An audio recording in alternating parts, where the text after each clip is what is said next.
സമയം തക്കത്തിൽ ഉപയോഗിച്ചും കൊണ്ട് ആമേൻ. ഒരിക്കൽ കൂടി കരമുയർത്തി ദൈവത്തെ മഹത്വപ്പെടുത്താം. ശക്തിയോടെ ദൈവത്തെ സ്തുതിച്ചാണ്. എനിക്ക് പരഗതിയാരുള്ളുവതിനൊന്നി ത്യജിച്ചു സുരപുര അതിജനാൽ. എനിക്കു പരഗതിയാരുള്ളുവതിനൊന്നി ത്യജിച്ചു സുരപുര അതിജനാൽ. എനിക്കു പരഗതിയാരുള്ളുവതിനൊന്നി ത്യജിച്ചു സുരപുര അതിജനാൽ. എനിക്കു പരഗതിയാരുള്ളുവതി നീ ത്യജിച്ചു സുരപുര അതിജന.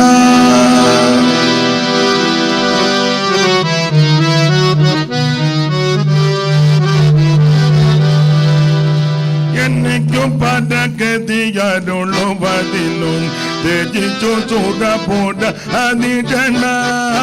എനിക്കു പരഗതിയാരുള്ളുവതി നീ ത്യജിച്ചു സുരപുര അതിജന.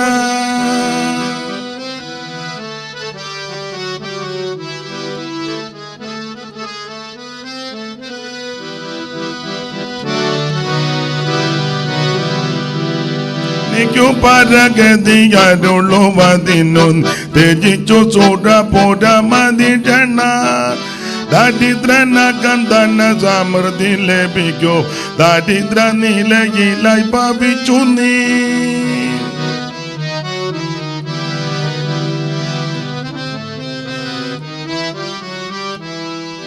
ദരിദ്രനകം ധന സമൃദ്ധി ലഭിക്കൂ, ദരിദ്ര നിലയിലായി ഭവിച്ചു നീ. സ്നേഹപൂരിത ജീവനാഥ, സ്നേഹപൂരിത ജീവനാഥ, സ്നേഹമാൽ മോഹിതൻ ഞാനിതാ. സ്നേഹമാൽ മോഹിതൻ ഞാനിതാ. സ്നേഹപൂരിത ജീവനാഥ.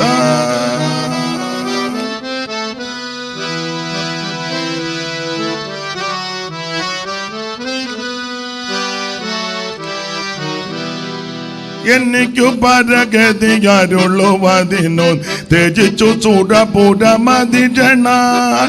എനിക്കു പരഗതിയാരുള്ളുവതിനും ത്യജിച്ചു സുരപുര അതിജന. ദരിദ്രനകം ധന സമൃദ്ധി ലഭിക്കൂ, ദരിദ്ര നിലയിലായി മരിച്ചു നീ.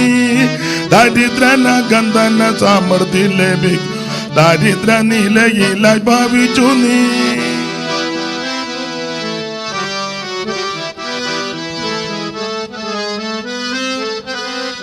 സ്നേഹപൂരിത ജീവനാഥ, സ്നേഹപൂരിത ജീവനാഥ, സ്നേഹമാൽ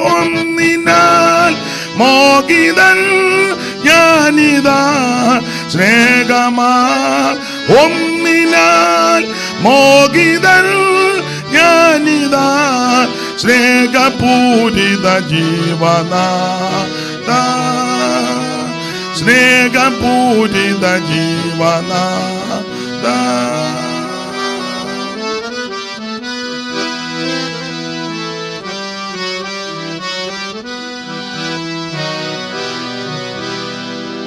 ഈ നല്ല രാത്രി സമയത്തിനായിട്ട് ദൈവത്തെ മഹത്വപ്പെടുത്തുന്നു. കർത്താവിൻ്റെ വിലയേറിയ ദാസൻ പി സി ചെറിയാൻ അവർകൾ കുടുംബം, മറ്റ് ദൈവവൃദ്ധന്മാർ, വാത്സല്യ പിതാവ് കർത്തൃദാസൻ, ആമേൻ, ആദരണീയരായ ദൈവമക്കൾ, കുഞ്ഞുങ്ങൾ ഏവർക്കും, ഓൺലൈനിൽ ഇപ്പോൾ ആയിരിക്കുന്നവർക്ക്, ഇതിന് ശേഷമായിട്ട് ആരെങ്കിലും കാണുകയോ കേൾക്കുകയോ ചെയ്യുന്നതിൽ അവർക്കും വന്ദനം. ദൈവം എല്ലാവരെയും അനുഗ്രഹിക്കട്ടെ. കഴിഞ്ഞ പകല് ദൈവത്തിൻ്റെ വചനം ശാന്തമായിട്ട് അല്പസമയങ്ങൾ ധ്യാനിപ്പാൻ ദൈവം നമുക്ക് കൃപ തന്നല്ലോ. അവിടുന്ന് അനുവദിച്ചതുകൊണ്ട് ഈ സന്ധ്യയിലും കൂടുവാൻ ദൈവം കൃപ നൽകി. പൊതുവിൽ ഇവിടെ പ്രസ്താവിച്ചതുപോലെ വരുന്ന ദിവസങ്ങളിലും കർത്താവിൻ്റെ വരവ് താമസിച്ചാൽ അവിടുത്തെ ദാസന്മാരെ ഇവിടെ അയച്ച് ആവശ്യമാകുന്ന ശുശ്രൂഷകൾ ചെയ്യുവാൻ ദൈവം കരുണ ചെയ്യട്ടെ എന്ന് വീണ്ടും പ്രാർത്ഥിക്കുന്നു. വായിച്ച തിരുവെടുത്ത് വളരെ പരിചിതമായ തിരുവെടുത്താണ്. കൊലോസ്യ ലേഖനം 4-ാം അധ്യായത്തിൻ്റെ 5-ാമത്തെ തിരുവെടുത്താണ്. ദൈവത്തിൻ്റെ മഹത്വം. സമയം തക്കത്തിൽ ഉപയോഗിക്കുക. ഇതിനെപ്പറ്റി ചില കാര്യങ്ങൾ കൊലോസ്യ ലേഖനത്തെപ്പറ്റി പകൽ ഒന്ന് സൂചിപ്പിച്ചു. കർത്താവിൻ്റെ മഹത്വം. ലേഖനങ്ങളുടെ രാജാവാണ് കൊലോസ്യ ലേഖനം. 1-ാം അധ്യായത്തിൽ ഇരുട്ടിൻ്റെ അധികാരത്തിൽ നിന്ന് ദൈവം നമ്മെ വിടുവിച്ച് സ്നേഹസ്വരൂപൻ്റെ പുത്രൻ്റെ രാജ്യത്തിലാക്കി വെച്ചു. 2-ാം അധ്യായത്തിൽ അവരോട് പറയുകയാണ്, നിങ്ങളുടെ വിരുത് ആരും തെറ്റിക്കരുത്. 3-ാം അധ്യായത്തിൽ പറയുകയാണ്, അങ്ങനെ വിരുത് തെറ്റാതെ സൂക്ഷിക്കുന്ന നിങ്ങൾ ഉയരത്തിലുള്ളത് ചിന്തിച്ചും ധ്യാനിച്ചു വരുന്നോണം. 4-ാം അധ്യായത്തിൽ പറയുമ്പോൾ ഇങ്ങനെയുള്ളവരുടെ പ്രാർത്ഥനയിൽ ഉറ്റിരിക്കണം. അപ്പോൾ ആരൊക്കെ പ്രാർത്ഥനയിൽ ഉറ്റിരിക്കണം? 3:18 ഭാര്യമാർ, 19 ഭർത്താക്കന്മാർ, 20 പിതാക്കന്മാർ, 21 മക്കൾ, പിന്നെ 22 ദാസന്മാർ, 4-1 യജമാനന്മാർ. 6 ഗ്രൂപ്പുകാരെ വിളിച്ച് പറഞ്ഞ് പ്രാർത്ഥനയിൽ ഉറ്റിരിക്കണം. എന്നിട്ട് 5-ാം വാക്യത്തിൽ പറയുകയാണ്, സമയം തക്കത്തിൽ ഉപയോഗിക്കണം. ദൈവത്തിന് മഹത്വം. സമയം തക്കത്തിൽ ഉപയോഗിക്കണം. ലഭിക്കുന്ന സമയം നഷ്ടപ്പെടുത്തി കളയരുത്. എപ്പോഴും സമയം ലഭിച്ചെന്ന് വരികയില്ല, എപ്പോഴും അവസരം ലഭിച്ചെന്നും വരികയില്ല. ലഭിക്കുന്ന അവസരം നന്നായിട്ട് ഉപയോഗിക്കണം. അപ്പോൾ അതിന് ദൈവം ഈ ദിവസങ്ങളിൽ ഏവർക്കും കൃപ നൽകട്ടെ. സമയം തക്കത്തിൽ ഉപയോഗിച്ച 1-2 കാര്യങ്ങളാണ് വചനത്തിൻ്റെ അടിസ്ഥാനത്തിൽ നാം ചിന്തിക്കാൻ പോകുന്നത്. അത് പ്രാരംഭ പകല് ചില കാര്യം ചിന്തിച്ചല്ലോ. സമയം തക്കത്തിൽ ഉപയോഗിച്ച ഒരു തെളിവാണ് ലേവി സമയം തക്കത്തിൽ ഉപയോഗിച്ചു. 32:26 ഒന്നുകൂടെ വായിക്കാൻ. പുറപ്പാട്. മോശെ പാളയത്തിൻ്റെ വാതിൽക്കൽ നിന്നുകൊണ്ട് യഹോവയുടെ പക്ഷത്തിലുള്ളവൻ എൻ്റെ അടുക്കൽ വരട്ടെ എന്ന് പറഞ്ഞു. യഹോവയുടെ പക്ഷത്തുള്ളവൻ എൻ്റെ അടുക്കൽ വരട്ടെ. അപ്പം തന്നെ അതിൻ്റെ ആശയമുണ്ട്. ആ സഭയ്ക്കകത്ത് പക്ഷം പലതുണ്ട്. പല പക്ഷം ഉണ്ട്. ഒരുത്തൻ ഇഞ്ച് പക്ഷം, ഒരുത്തൻ കൊഞ്ച് പക്ഷം എന്ന് പഴയ നാട്ടിലൊരു ചൊല്ലുണ്ട്. കുരുതിയാലേഖനത്തിൽ വരുമ്പോൾ പല പക്ഷമുണ്ട്. നിങ്ങൾ പക്ഷം പിടിക്കുന്നു. അപ്പല്ലോസിൻ്റെ പക്ഷം, പിന്നെ കേബാവിൻ്റെ പക്ഷം, പൗലോസിൻ്റെ പക്ഷം, ക്രിസ്തുവിൻ്റെ പക്ഷം, നിഷ്പക്ഷം, ഇങ്ങനെ ഒത്തിരി പക്ഷമാണ്. അപ്പം ഇത് പാടില്ല. ചില സഭകളിൽ നിങ്ങൾ ചെന്ന് പക്ഷം പിടിക്കുന്ന ആൾക്കാരുണ്ട്. സെക്രട്ടറി 3-4 പേരും കൂടെ ഒരു പക്ഷം, ട്രഷാറും 2-3 പേരും കൂടെ ഒരു പക്ഷം. ആമേൻ. ഇവരെ എങ്ങും കൂട്ടാത്ത വേറൊരു പക്ഷം, ഇവരെ എല്ലാം ഒതുക്കാൻ വേറൊരു പക്ഷം. എല്ലായിടത്തും പക്ഷമാണ്. ദൈവത്തിൻ്റെ മഹത്വം. അപ്പം അതിൻ്റെതായ ബുദ്ധിമുട്ടുകളും പലയിടങ്ങളിലുണ്ട്. ഇവിടെ മോശെ പറയുക, യഹോവയുടെ പക്ഷത്തുള്ളവൻ എൻ്റെ അടുക്ക വരണം, എൻ്റെ അടുക്ക വരണം എന്ന് പറഞ്ഞാൽ ഞാൻ യഹോവയുടെ പക്ഷത്താ, മറ്റൊരു പക്ഷത്തുമല്ല. ഒരു ഗ്രൂപ്പിൻ്റെ കൂടെ ഞാൻ ഇല്ല, ഒരു ഗ്രൂപ്പിലുമില്ല. ഞാൻ യഹോവയുടെ പക്ഷത്ത് നിൽക്കുക. ആരെങ്കിലും യഹോവയുടെ പക്ഷത്തുണ്ടെങ്കിൽ അവരെ എൻ്റെ അടുക്ക വരണം എന്ന് പറഞ്ഞാൽ ഒന്നിച്ച് ദൈവപക്ഷത്ത് നിൽക്കണം. ദൈവത്തിൻ്റെ മഹത്വം. അപ്പോൾ യഹോവയുടെ പക്ഷത്ത് ഉള്ളവൻ എൻ്റെ അടുക്ക വരാൻ പറഞ്ഞപ്പോൾ എന്നറിയ ലേവരെല്ലാവരും കൂടെ അവൻ്റെ അടുക്കൽ വന്നുകൂടി. ലേവര് വന്നു. കാരണം ഈ അപ്പൻ പണ്ട് ലേവിയെയും ശിമയോനെയും ശപിച്ചതാണ്. ശപിക്കാൻ കാരണമുണ്ട്. പെങ്ങള് നാട് കാണാനൊരു പോക്ക് പോയി. ആരാ മക്കളെ? ദീനാമ്മ പോയതിനെ പറ്റിയൊക്കെ ഉൽപ്പത്തിയിൽ വിസ്തരിച്ചിട്ടില്ല. കുറച്ച് വാക്യങ്ങളെ ഉള്ളെങ്കിലും അത് വല്ലാത്തൊരു പോക്കാണ് പോയത്. അങ്ങനെ ധാരാളം ദീനാമ്മമാർ ഇപ്പോൾ പോകുന്നുണ്ട്. ആ ഭാഗത്തേക്കൊന്നും ഇപ്പോൾ കടക്കുന്നില്ല. ദൈവത്തിൻ്റെ മഹത്വം. ദീന നാട് കാണാൻ പോയി, അവിടെ ഒരു നാട്യം കാണാൻ പോയി. ആ ദേശത്ത് ശേഖേമിലെ ദൈവത്തിൻ്റെ മഹത്വം. ഈ ഓരോ വർഷം കൂടുമ്പോഴും വർഷാഘോഷത്തിൽ സ്ത്രീകൾ ഉടുത്തൊരുങ്ങി ആടയാഭരണങ്ങൾ ധരിച്ച് ലോകക്കാരുടെ കാര്യമാണ്, മറ്റ് ചിത്രപ്പടികളും കാര്യങ്ങളുമൊക്കെ ചെയ്ത് ഒരു നൃത്തവും ഒരു നടനവും ഒരു കൂത്തും ഒരു പാട്ടും ഒരു മേളവും ഉണ്ട്. അത് കാണാനാ ദീനാമ്മ പോയത്. നമ്മുടെ ചില പിള്ളേർ അങ്ങനെയൊക്കെ പോകാറുണ്ട്. ഇവർ കളിക്കത്തില്ലെങ്കിലും കളി കാണാൻ പോകുന്ന ആൾക്കാരുണ്ട്. ഓണാഘോഷ പരിപാടിക്ക് പോയവർ ഉണ്ടോ എന്ന് എനിക്കറിയത്തില്ല. ചില സാഹചര്യത്തിൽ ചിലർ പോകുന്നുണ്ട്. അയൽക്കൂട്ടത്തിൻ്റെ സഹോദരിമാർ പറഞ്ഞു, അമ്മാമ്മയും മരണം തിരുവാതിരയുണ്ട്, എനിക്ക് തിരുവാതിര അറിയാൻ മേല. ഇല്ലെങ്കിലും അമ്മാമ്മ അത്തറ്റ വന്ന് വരണം. പോയ കക്ഷികളെ എനിക്കറിയാം. ഇവിടെ അല്ല, ഉണ്ട്. സഹോദരന്മാരിലും അങ്ങനെ ചിലർ പല പ്രോഗ്രാമിന് പോകുന്നവരുണ്ട്. അപ്പോൾ ഈ ദീന ആ രീതിയിലാണ് ഒന്ന് പോയത്, ഉടുത്തൊരുങ്ങി. ഞാനെപ്പോഴും പ്രസംഗിക്കാൻ പറയും, എങ്ങനെ ഉടുത്തൊരുങ്ങി പോയെന്നൊന്നും ഉൽപ്പത്തിയിലില്ലെങ്കിലും ഈ 3:16 കിടപ്പുണ്ട് യെശയ്യാവ്. ആ പരുവത്തിനായിരിക്കും പോകാൻ സാധ്യത. നമുക്കറിയാമല്ലോ, ഓടിച്ച് വായിച്ചോ 3:16 മുതൽ ഏത് പരുവത്തിനാണ് പോയെന്ന്. നിങ്ങൾക്ക് അറിവുള്ള കാര്യമെങ്കിലും ഒന്ന് വായിച്ചോ, ഒന്നുകൂടെ ഓർപ്പിച്ച് തരുന്നതേ ഉള്ളൂ. യഹോവ പിന്നെയും അരുളി ചെയ്തത് എന്തെന്നാൽ, സിയോൻ പുത്രി. അപ്പോൾ ഒറിജിനൽ സിയോൻ പുത്രി ദീനായ, യാക്കോബിന് ലേയായി കൂടി ജനിച്ചതാ, ഒരു മാലിന്യവും ഇല്ല. അപ്പോൾ ഒറിജിനൽ സിയോൻ പുത്രി ദീനായ. മറ്റേതൊക്കെ പിന്നെ കുറച്ച് വർഷം കഴിയുമ്പോൾ അല്പം പരുവക്കേടുണ്ട്. ഇത് കറക്റ്റാണ്. അപ്പോൾ സിയോൻ പുത്രിമാർ നിഗളിച്ച് നിഗളിച്ച് കരുത്ത് നീട്ടി എന്ന് പറഞ്ഞാൽ പള്ളി പിടിച്ച് നീട്ടിയെന്നല്ല. ഈ അറിയാം, ഞാൻ വിവരിക്കണ്ടല്ലോ. കരുത്ത് നീട്ടിയെന്ന് പറഞ്ഞപ്പോൾ മനസ്സിലായല്ലോ? ഇല്ല, അറിയാം, നിങ്ങൾക്കറിയാം. പറ, കഴുത്ത് നീട്ടി. ഓപ്പണായിട്ട് പറയാൻ ചിലർക്ക് മനസ്സിലാകുന്നില്ലെങ്കിൽ ഇത് മനസ്സിലാക്കാനാണെന്നല്ലോ പ്രസംഗം എന്തിനാന്ന് വെച്ചാൽ ഇത് മനസ്സിലാക്കുന്നത് എന്തിനാന്ന് വെച്ചാൽ നമ്മളത് ക്രമീകരിക്കേണ്ടതുണ്ടെങ്കിൽ ക്രമീകരിച്ച് കർത്താവിൻ്റെ വരവിനായിട്ട് ഒരുങ്ങണം. പ്രസംഗം എന്ന് പറഞ്ഞാൽ ബഹളം ഉണ്ടാക്കി നിങ്ങളെല്ലാം തള്ളി താഴെ ഇട്ട് ഓടി വായോ എന്ന് കൂവുന്നതല്ല.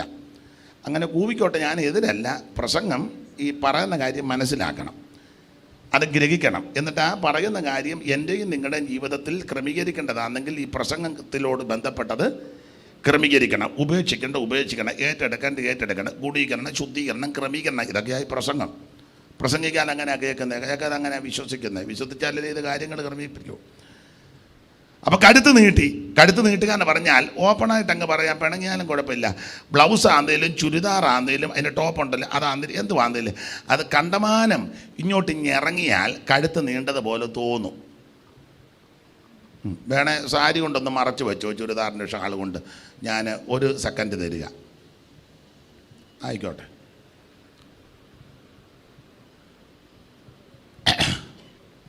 കണ്ടമാനം ഇത് ഇങ്ങോട്ട് ഒത്തിരി ഇറങ്ങിയാൽ കഴുത്ത് നീണ്ടതുപോലെ തോന്നും. പെന്തിക്കോസുകാരുടെ കല്യാണമൊക്കെ നിങ്ങൾ ശ്രദ്ധിച്ചിട്ടുണ്ടല്ലോ. ബഹുമാനപ്പെട്ട PC ചെറിയാൻ അവർകളൊക്കെ ധാരാളം കല്യാണം നടത്തുന്നതാണ്. എന്നാ ചെയ്യാനാ സമയത്ത് ഒന്നും മിണ്ടാൻ പറ്റാത്ത സാഹചര്യമാണ്. അമ്മയും മോളും ഉടുത്തൊരുങ്ങി വരുന്ന കണ്ടാൽ ലോകക്കാരിങ്ങനെ നടക്കുന്നത്. അവർക്ക് കുറച്ചുകൂടെ മര്യാദയുണ്ട്. മര്യാദ കെട്ട ഇനമായി പെന്തിക്കോസുകാർ ചിലർ, എല്ലാവരുടെയും കാര്യമല്ല, യോഗ്യമായിട്ടും മാന്യമായിട്ടുമൊക്കെ വരുന്നവരുണ്ട്. സ്തോത്രം. നിങ്ങൾ ചിലർ ശ്രദ്ധിച്ചിട്ടില്ലേ? ഇപ്പം ഉടുത്തൊരുക്കിക്കൊണ്ട് വന്ന് കണ്ടില്ലേ? ഇവിടെ ഒന്നുമില്ല, ഇല്ല, തുറന്ന പുസ്തകം എന്ന് പറഞ്ഞ പോലെ ഒന്നുമില്ല. എന്നാൽ ഇത് തെറ്റാന്ന് ആരും ഒട്ട് പറഞ്ഞും കൊടുക്കുന്നില്ല. ഇനി ലോക്കലിലെ പാസ്റ്റർ പറയുക നമുക്കിങ്ങനെ ഒക്കത്തില്ലെന്ന് പറഞ്ഞാൽ ഞങ്ങൾ അടുത്ത സഭയെ കൊണ്ട് കല്യാണം നടത്തുമെന്ന്. ഇവിടെ 30 കൊല്ലം വരുന്ന പുള്ളി അടുത്ത സഭയെ കൊണ്ട് കല്യാണം നടത്തുക എന്ന് എന്തുവാ അതിൻ്റെ ഇത്? പറ. പാസ്റ്റർക്ക് നടത്താൻ മേലെ പാസ് നടത്തണ്ട, വേറെ നടത്താൻ പാസ്റ്റർമാർ റെഡിയായിട്ട് 1 അല്ല 9 കല്യാണം നടത്താനും പറഞ്ഞ് നിൽക്കുക വേറെ ദിവസമായിട്ട്. കാശൂടുണ്ട് പിന്നെ പറയാൻ വേണ്ട. കാശുണ്ടെങ്കിൽ ആരും വന്ന് നടത്തിത്തരും. അപ്പം അതുകൊണ്ട് ഇത് ശാസിക്കാനോ പറയാനോ ക്രമീകരിക്കാനോ ആളുമില്ല. അതുകൊണ്ട് ഇത് വഴി വിട്ട് കുത്തടിഞ്ഞ് കിടക്കുക. ഇടയ്ക്ക് ഞാൻ കയറി ഇത്രയും പറഞ്ഞതേ ഉള്ളൂ, പിണങ്ങാനൊന്നും പറഞ്ഞതല്ല. തന്നെയല്ലേ പെൺപിള്ളാരെ ഒരുക്കിക്കൊണ്ടിരുമ്പോൾ തലയെ തുണി പോലും വിടുകയല്ലോ. നീ ഏതെങ്കിലും ഒരു ഉപദേശി പറഞ്ഞാൽ ഇയാൾ എന്തിനാ ഇതൊക്കെ നോക്കിയിരിക്കുന്നെന്ന് ചോദിക്കും. ആൾക്കാർ പ്രശ്നമാണ്. ഞാൻ ചില വിവാഹ ശുശ്രൂഷയ്ക്ക് സംബന്ധിക്കുമ്പോൾ കൂടെ ദൈവദാസന്മാർ പറഞ്ഞു കേട്ടിട്ടുണ്ട്, ദൈവമക്കളായവർ തലയിൽ ഈ മൂടുപടമെന്ന് പറഞ്ഞാൽ എങ്ങനെ ഇടുന്നത്? ആദ്യം നമുക്കൊന്നേ തുടങ്ങാം, അല്ല ഇപ്പം രക്ഷയില്ല. എങ്ങനെ? അതിനും കൂടെ ഇതുകൊണ്ട് നടക്കും. നാളെ ഒരു ചെന്തിനായി ഷാളിടുന്നെന്ന്. ഇതുപോലത്തെ ഗുണം പിടിക്കാത്തതൊക്കെ ചിലതെടുത്ത് കാണും, അവരെ കാണിക്കാനും കൂടെ ഇങ്ങനെ ഇടണം. മുടി കാണരുത്. കണ്ടോ? അപ്പോൾ ഒരാൾ ചോദിച്ചു ഇതെന്തിനാ? ഞാൻ പറഞ്ഞു ഇതിനൊക്കെ ആയി കൊണ്ട് നടക്കുന്നത്. പറഞ്ഞിട്ട് കേൾക്കുന്നില്ലേ, കാണിച്ചു കൊടുക്കുക. അതെ, ഇതിനാ മൂടുപടം.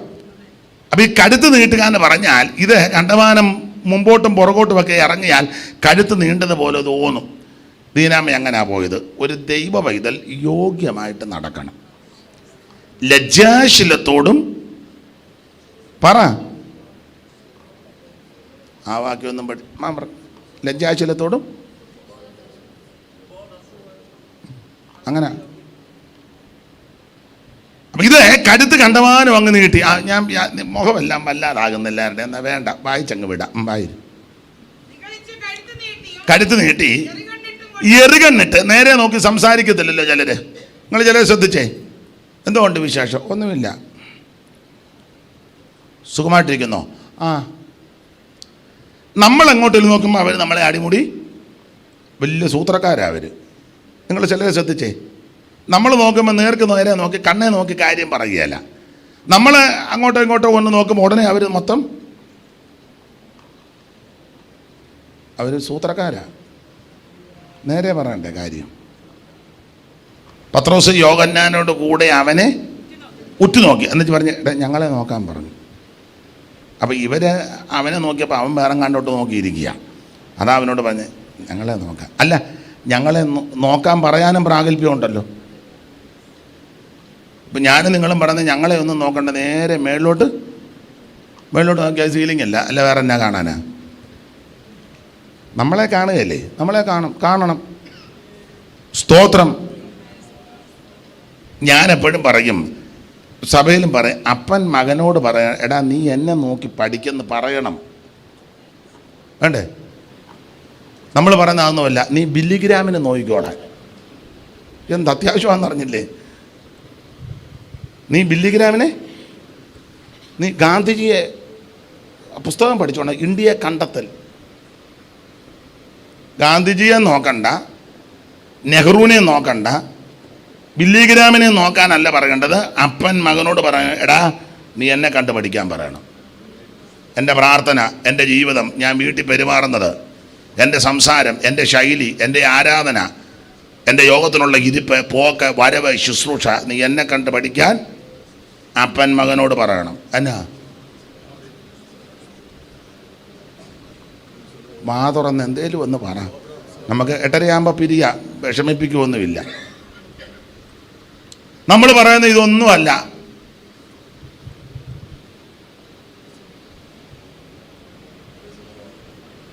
അമ്മമാര് പെൺപിള്ളാരോട് പറയണം, മോളെ നീ എന്നെ കണ്ട് പഠിക്കാൻ പറയണം. എന്നാ പറയുവോ?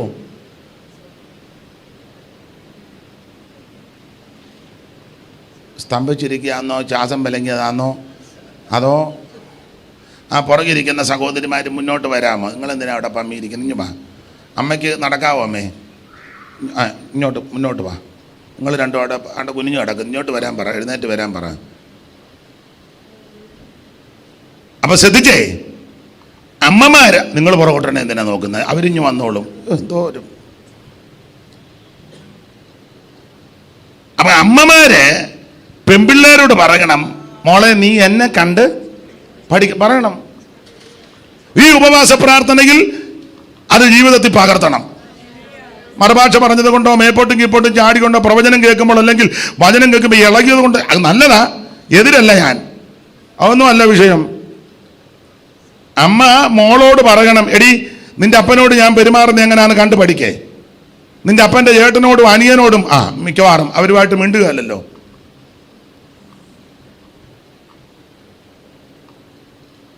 അമ്മച്ചിയോട് ഞാൻ ഇടപെടുന്നത് എങ്ങനെയാണെന്ന് കണ്ടുപിടി. അമ്മായിയമ്മയോടെ അത് പ്രാഗൽഭ്യം വേണം, പറഞ്ഞു കൊടുക്കണം.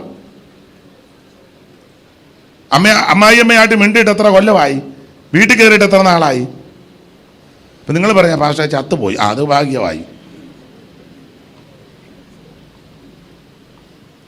അമ്മ മോളോട് പറയണം, നീ എന്നെ കണ്ട് പഠിക്കാൻ. ഞാൻ വീട്ടിൽ പെരുമാറുന്നത് അപ്പനോട്, ഭർത്താവിനോട്, അമ്മയോട്, സഹോദരങ്ങളോട്, അയലത്തുകാരോട്, സമൂഹത്തോട്, സഭയിൽ ഒക്കെ ഞാൻ ഇടപെടുന്നത്, എൻ്റെ സംസാരം, ശൈലി, ആരാധന രീതി, വസ്ത്രധാരണം, നോട്ടം, ഇടപാട്, കൊടുക്കവാങ്ങല്, സഹകരണം, ഇതൊക്കെ നീ എന്നെ കണ്ട് പഠിക്കാൻ അമ്മ മകളോട് പറയാൻ പ്രാഗൽഭ്യം ഉണ്ടായിരിക്കണമെന്ന്.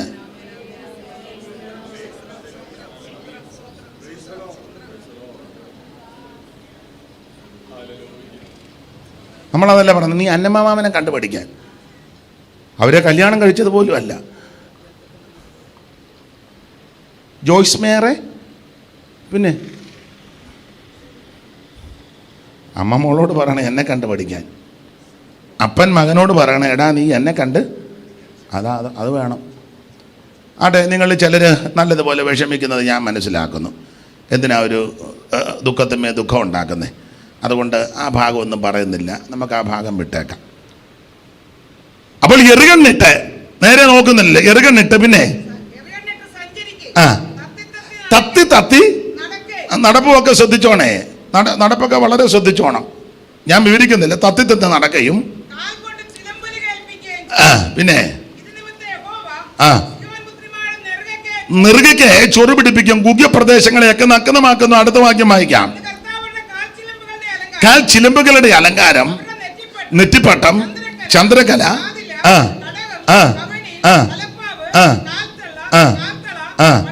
പട്ടുകച്ച, പരിമളപ്പെട്ട്, തകിടുകൂട്ട്, മോതിരം, മുക്കുത്തി, ഉത്സവവ്രതം, മേലാട, ശാൽവ, സോമപടം, ദർഭപടം, കണ്ണപടം, മൂടുപടം എന്ന് കല്ലാം എന്ന് വേണ്ട. താഴോട്ട് പഠിക്കുമ്പോൾ ഈ വിധ അലങ്കാരങ്ങളും വെച്ചുകെട്ടുമൊക്കെ ആയിട്ടായി നടക്കുന്നത്. ഞാനൊരു കാര്യം ദൈവമക്കളോട് പറയാം, നിങ്ങൾ യോജിച്ചാലും യോജിച്ചില്ലിലും ദൈവം നമുക്ക് ആവശ്യത്തിന് സൗന്ദര്യം തന്നിട്ടുണ്ട്. ഇവിടെ ഇരിക്കുന്ന എല്ലാവരും സൗന്ദര്യമുള്ളവരാണ്. അതെ, എല്ലാവർക്കും ദൈവം നമുക്ക് തരേണ്ട സൗന്ദര്യം ദൈവം തന്നിട്ടുണ്ട്. പിന്നെ യോഗ്യമായിട്ട് വസ്ത്രം ധരിച്ചും ലജ്ജാശീലത്തോടും സുബോധത്തോടും തങ്ങളെ ക്രമീകരിച്ചും ദൈവം തരുന്ന സൗന്ദര്യത്തിൻ്റെ കൂടെ ഒന്നും അധികം വെച്ച് കെട്ടൊന്നും വേണ്ട. സ്തോത്രം, സ്തോത്രം. ആവശ്യമില്ലാത്ത ഒന്നും ദൈവമക്കൾക്ക് പാടില്ല. ദൈവത്തിന് മഹത്വം. അതായത് ദൈവമക്കൾക്ക് യോഗ്യത. ഞാൻ ആ ഭാഗം വിടുക, വ്യാഖ്യാനിക്കുന്നില്ല. കണ്ണുമൊക്കെ എഴുതി മുടിയൊക്കെ ചീകി വന്ന തള്ളയ്ക്ക് പറ്റിയ ഗതി രാജാക്കന്മാരുടെ പുസ്തകത്തിൽ വായിക്കുന്നുണ്ട്. ഭാഗത്തേക്ക് പോവുകയും വേണ്ട. ദൈവത്തിന് മഹത്വം. അപ്പം ഇങ്ങനെ ദീന നാട് കാണാൻ നടനത്തിനിറങ്ങി. ഇവള് കാണാൻ ഇറങ്ങിയെങ്കിലും വേറെ പഠിതാക്കൾ പറഞ്ഞു ഇവളും അവരുടെ കൂടെ ഡാൻസിന് കൂടിയെന്നാണ്. അപ്പം ഇവിടെ ചെലമ്പിൻ്റെ ഒച്ചയും ഇവിടെ ആ തത്തി തത്തിയുള്ള നടപ്പും ചുവടും രീതിയൊക്കെ കണ്ടപ്പം ഒരുത്തൻ അവിടെ ഇരിപ്പുണ്ടായിരുന്ന ശേഖം, അവന് അവളോട് താല്പര്യം തോന്നി. എന്തിനേറെ വീട്ടിൽ കൊണ്ടുപോയി ധാരണ വന്നു. ഒടുവിൽ ശേഖരപൗരന്മാരുമായിട്ട് യാക്കോബ് ഒരുടമ്പടി എടുത്തു. സ്തോത്രം. അവളെ വിവാഹം കഴിച്ചു തരാമെന്ന് പറഞ്ഞു. അങ്ങനെ ചുരുക്കി പറഞ്ഞാൽ അപ്പനും ശേഖേമ്യരുമായിട്ടുള്ള ഉടമ്പടി ഈ രണ്ട് മക്കൾ അംഗീകരിച്ചില്ല, ശിമയോനും ലേവിയും. അവരപ്പൻ്റെ അനുമതിയില്ലാതെ, അപ്പനോട് ചോദിക്കാതെ, അപ്പനെ അനുവദിക്കാതെ, സഹോദരങ്ങളോട് ആലോചിക്കാതെ വാളെടുത്ത് വേദനപ്പെട്ടിരുന്ന ശേഖേം പൗരന്മാരെ വെട്ടിക്കൊന്നു. ഈ വിഷയത്തിൽ യാക്കോബിന് വലിയ മനോഭാരവും ദുഃഖവും ഉണ്ടായി. യാക്കോബ് പറയുന്നൊരു പദമുണ്ട്, ഈ ദേശത്ത് നിങ്ങൾ എന്നെ നാറ്റിച്ചെന്ന്. ആ 34 ആ താഴെ. അപ്പോൾ യാക്കോബ് ശിമയോനോടും ലേവിയോടും ഈ ദേശനിവാസികളായ കനാന്യരുടെയും പെരിസ്യരുടെയും ഇടയിൽ, ജാതികളുടെ ഇടയിൽ ആമൻ സ്തോത്രം, പിതാവിനെ ഇവർ നാറ്റിച്ചു, വിഷമത്തിലാക്കി. എന്ന് പറഞ്ഞാൽ ദൈവത്തിൻ്റെ നാമം, ദൈവത്തിൻ്റെ പരിശുദ്ധ നാമം മറ്റുള്ളവരുടെ ഇടയിൽ നമ്മളായിട്ട് നാറ്റിക്കരുത്. സ്തോത്രം. നമ്മൾ മുഖാന്തരം ദൈവനാമത്തിന് നാറ്റം ഉണ്ടാക്കരുത്. ഇതിവരെ അപ്പനെ നാറ്റിച്ചു, ശിമയോനും ലേവിയും നാറ്റിച്ച് വിഷമത്തിലാക്കി. ദൈവനാമത്തെ ഇവരെ ദുഷിപ്പിച്ചു. അത് പാടില്ല. എന്നാൽ ഈ വിഷയത്തിൽ ഇവർ ക്രമീകരണവും വരുത്തിയില്ല. ഒടുവിൽ അപ്പൻ മരിക്കാൻ നേരത്ത് ഈ രണ്ടുപേരെയും നാടൻ ഭാഷ പറഞ്ഞ ശപിച്ചു. 49:1 മുതൽ തലമുറകളെ വിളിച്ച് ഭാവി കാലം സംബന്ധിച്ച് ഭാവി പ്രവചനം പറയുകയാണ്. രൂപേനെ ആദ്യം വിളിച്ച്, രൂപേനെ നീ എൻ്റെ ആദിയാതൻ ശ്രേഷ്ഠതയുടെ വൈശിഷ്ട്യവും ബലത്തിൻ്റെ വൈശിഷ്ട്യവും ശക്തിയുടെ ആദ്യബലമൊക്കെയാ, പക്ഷേ വെള്ളം പോലെ തുളുമ്പുന്നവരെ നീ ശ്രേഷ്ഠനാകത്തില്ല. 5-ാമത്തെ വാക്യത്തിൽ പറയുക, ശിമയോനും ലേവിയും സഹോദരന്മാർ, അവരുടെ വാളുകൾ സാഹസത്തിൻ്റെ ആയുധങ്ങൾ, എന്നുള്ളമേ അവരുടെ മന്ത്രണത്തിൽ കൂടരുത്, എൻ മനമേ അവരുടെ യോഗത്തിന് ചേരരുത്. എന്നിട്ട് അടുത്ത വാക്യത്തിൽ ഇവരെ ഞാൻ പകൽ ഓർപ്പിച്ചല്ലോ, രണ്ടുപേരും ഒരു ഗ്രൂപ്പാണ്. ഇവർ രണ്ടും ഒരു ഗ്രൂപ്പാണ്. ഇവരായി കുരുക്കും കൊന്ത്രാപ്പുകളിയെല്ലാം ഒപ്പിക്കുന്നത്. ശിമയോനും ലേവിയും മറ്റുള്ളവരുമായിട്ട് അടുക്കത്തില്ല. അങ്ങനെയുള്ള ചില ആൾക്കാർ ചില സഭകളിലുണ്ട്. നിങ്ങൾ ചിലരെ ശ്രദ്ധിച്ച് എല്ലാവരോടും മിണ്ടുകയല്ല. ഇവർ രണ്ടുപേരും അവർ രണ്ടുപേരും അടുത്തറിഞ്ഞ് ഈ സഭയിലുള്ള എല്ലാവർക്കും കൈ കൊടുക്കാത്ത ആൾക്കാരുണ്ട്. ഒരു സഭയിലാണ് കൂടുന്നത്, സഹോദരന്മാർ തമ്മിൽ കൈ കൊടുക്കാത്തവരുണ്ട്. ഇപ്പം പിന്നെ ആൾ കൂടുതലുള്ളിടത്തും സമയമില്ലാത്തതുകൊണ്ട് നമ്മളും പറയും, തിരുമേശയുടെ സമയത്ത് അടുത്ത് നിൽക്കുന്നവർ തമ്മിൽ അത് ലാക്ക് ലൂക്കാച്ചാന്ന് പണ്ടൊരാൾ പറഞ്ഞ പോലെ ഒരു സഭയിലാണ് കൂടുന്നത്. ഉപവാസത്തിന് കുറവൊന്നുമില്ല, മറുഭാഷയുണ്ട്, തുള്ളലുണ്ട്, ചാട്ടമുണ്ട്, പ്രാർത്ഥനയുണ്ട്, നന്നായിട്ടെല്ലാം ചെയ്യുന്നു. പക്ഷേ കൈ കൊടുക്കത്തില്ലല്ലോ എല്ലാവർക്കും. കൊടുക്കാത്തവരുണ്ട്, ഇതുവരെ മിണ്ടാത്തവരുണ്ട്, കൂട്ടുവിശ്വാസിയുടെ വീടറിയാത്തവരുണ്ട്. ഉണ്ട്. അല്ല, വീട്ടിൽ പ്രാർത്ഥനയും വെക്കുന്നില്ലല്ലോ. വീട്ടു പ്രാർത്ഥന വെക്കാണ്ട് പറയുമ്പോൾ ആന്നിരിക്കുകയല്ലേ, നേരെ ഇരുന്നല്ലേ അങ്ങോട്ട് വെക്കുന്നെന്ന് പറയാനേ. ഇനി അഥവാ നമ്മൾ പറഞ്ഞോണ്ട് പറയും ഒരു സഭയിലാണ് കൂടുന്നേ, എന്നെ റാന്നിക്കടയിൽ വള്ളം മുങ്ങിയ പോലെ ഇരിക്കുന്നേ. കൈ കൊടുക്ക്. ചില വീട്ടിൽ പ്രാർത്ഥന വെച്ചാൽ ചിലർ പോകുകയല്ലോ. പോവോ? അന്നേരം അവർക്ക് അങ്ങ് തീരെ ദീനമാ, വയ്യ. എന്നാൽ ചിലയിടത്ത് വെച്ച് കഴിഞ്ഞാൽ ഒരു ദീനോ. എന്നെ എല്ലാവരും കാക്കാലിനെ പോലെ പമ്മിയിരിക്കുന്നേ. ഇതെല്ലാം പ്രകസനമാ. ഞാൻ എന്നെയും കൂടെ പ്രതിയാക്കിയാ പറഞ്ഞത്. ഉപവാസ പ്രാർത്ഥന ഇതിനെല്ലാം ക്രമീകരണം വരുത്തണം. എല്ലാ വീട്ടിലും ചിലർ പോവുകയല്ല. ഇത് ചിലർ ചെന്നാൽ അവിടെ ഭക്ഷണമുണ്ട്, ചിലർ കഴിക്കത്തില്ല. കഴിക്കില്ല. എന്നാന്നറിയാമല്ലേ, വയറ്റിലൊരു ഒരു ദീനവും ഇല്ല, പക്ഷെ സൂക്ഷം നിനക്ക് ദീനം വരും.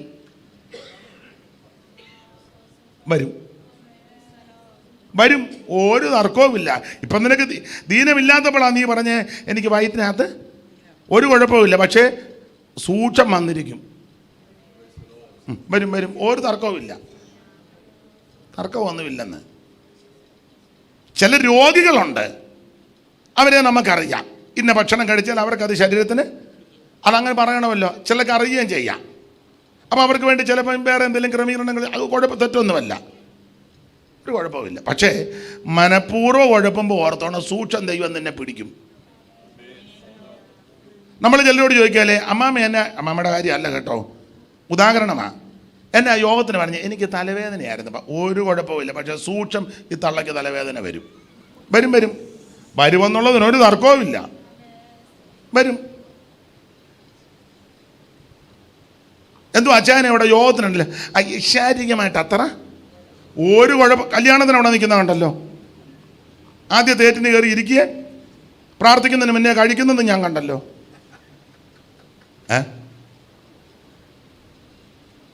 കഴിച്ചു കഴിഞ്ഞാൽ വെള്ളം ഇവിടെ നിന്ന്, അപ്പം മനസ്സിലായി കൈ കഴുകാറായിരുന്നെന്ന്. നിങ്ങൾ കണ്ടില്ലേ? വെള്ളം ഇവിടെ. അപ്പം അതിൻ്റെ അർത്ഥം എന്നാ? കഴുകാതാ? കൈ കഴുകിയായിരിക്കുന്നെങ്കിൽ അറിയാമല്ലോ, കൈ കഴുകാൻ ആദ്യം കഴുകിയല്ലേ വന്നിരുന്നത്, അവിടോട്ട് പോയാൽ പോരെ. മനസ്സിലാകുന്നില്ല.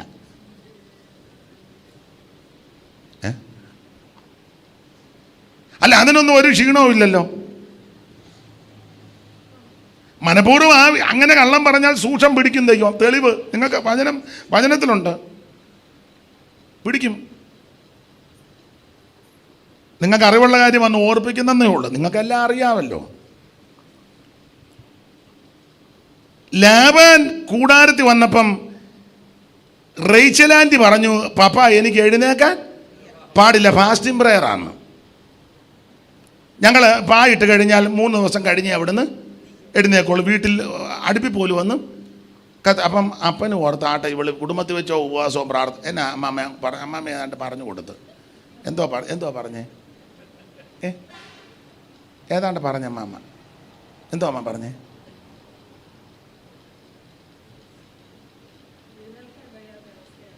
അത് തന്നെ ആ അവസ്ഥ തന്നെ ഞാനും പറഞ്ഞേ. അപ്പോൾ ഫാസ്റ്റിംഗ് പ്രയറായി, എഴുന്നേക്കാൻ പാടില്ല. അപ്പനോട് പറഞ്ഞു, ലാബാനോട് എനിക്ക് പാടില്ല. അപ്പൻ വിശ്വസിച്ചു, അല്ല ഭർത്താവും വിശ്വസിച്ചു, അല്ല മക്കളെയും വിശ്വസിപ്പിച്ചു, ദാസിമാരും അത്ര കഴിവാ റേച്ചലിന്. ഒരു കുടുംബത്തിൽപ്പെട്ട മുഴുവൻ എണ്ണത്തിനെയും അങ്ങനെ വിശ്വസിപ്പിക്കാൻ പറ്റുമെങ്കിൽ എന്തോ കഴിവാ, ഭയങ്കര കഴിവ്, അസാധ്യ കഴിവാ. നമ്മൾ പറയുമോ റേച്ചലമ്മാമ്മ വലിയ മിടുക്കിയാ കേട്ടോ. പിന്നെ ജക്കപ്പച്ചാൻ എല്ലാവരെയും കളിപ്പിക്കുന്ന അച്ചാനെ, പക്ഷെ അച്ചാനെ അമ്മാമ്മ വരച്ച വരയല്ല. മിണ്ടുന്നില്ല. മിണ്ടണ്ട. അച്ചാൻ എല്ലാവരെയും ഒതുക്കുന്ന അച്ചാനെ, പക്ഷെ അമ്മാമ്മയുടെ മുന്നിൽ അച്ചാൻ റേച്ചലേ യാക്കോബിനെ കളിപ്പിച്ചു. പിള്ളേരാന്ന കലാപുലി പോലെ ഒരുത്തൻ കടിച്ച് ഒരുത്തനെ സിംഹസ്ഥന് തുല്യനാ. യഹൂദ ഒരു ബാലസിംഹം ഇര പിടിച്ച് കിടക്കുക. രൂപൻ ഭയങ്കര കഴിവുള്ളവനാ.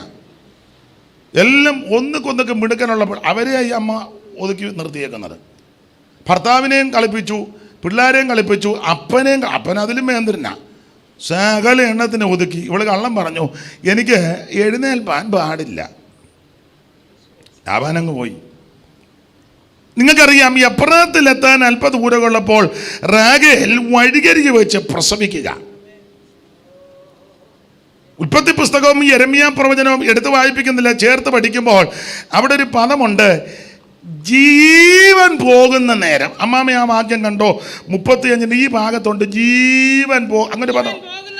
അതാ ജീവൻ എന്ന് പറഞ്ഞാൽ അതിൻ്റെ അർത്ഥം എന്നാ?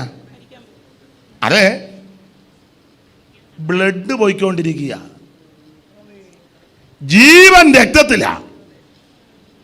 ആ ജീവൻ പോയിക്കൊണ്ടിരിക്കുക, ബ്ലഡ് പോവുക എന്ന്.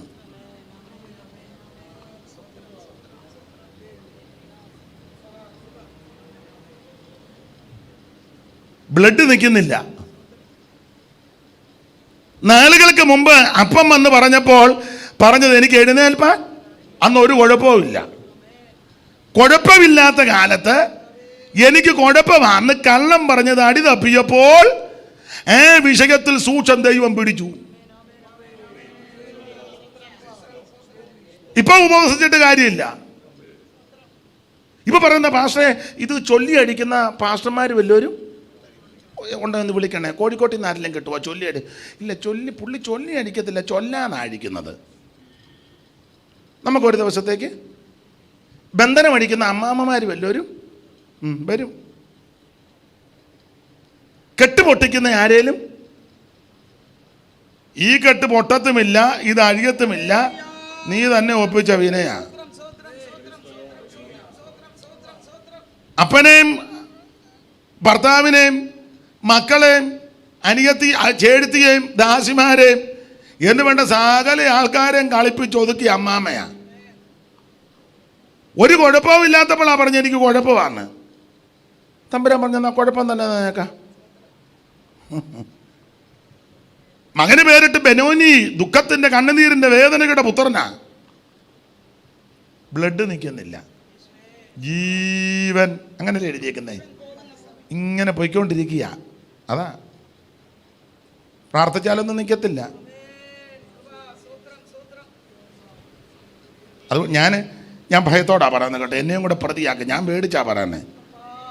കള്ളം പറയരുത്.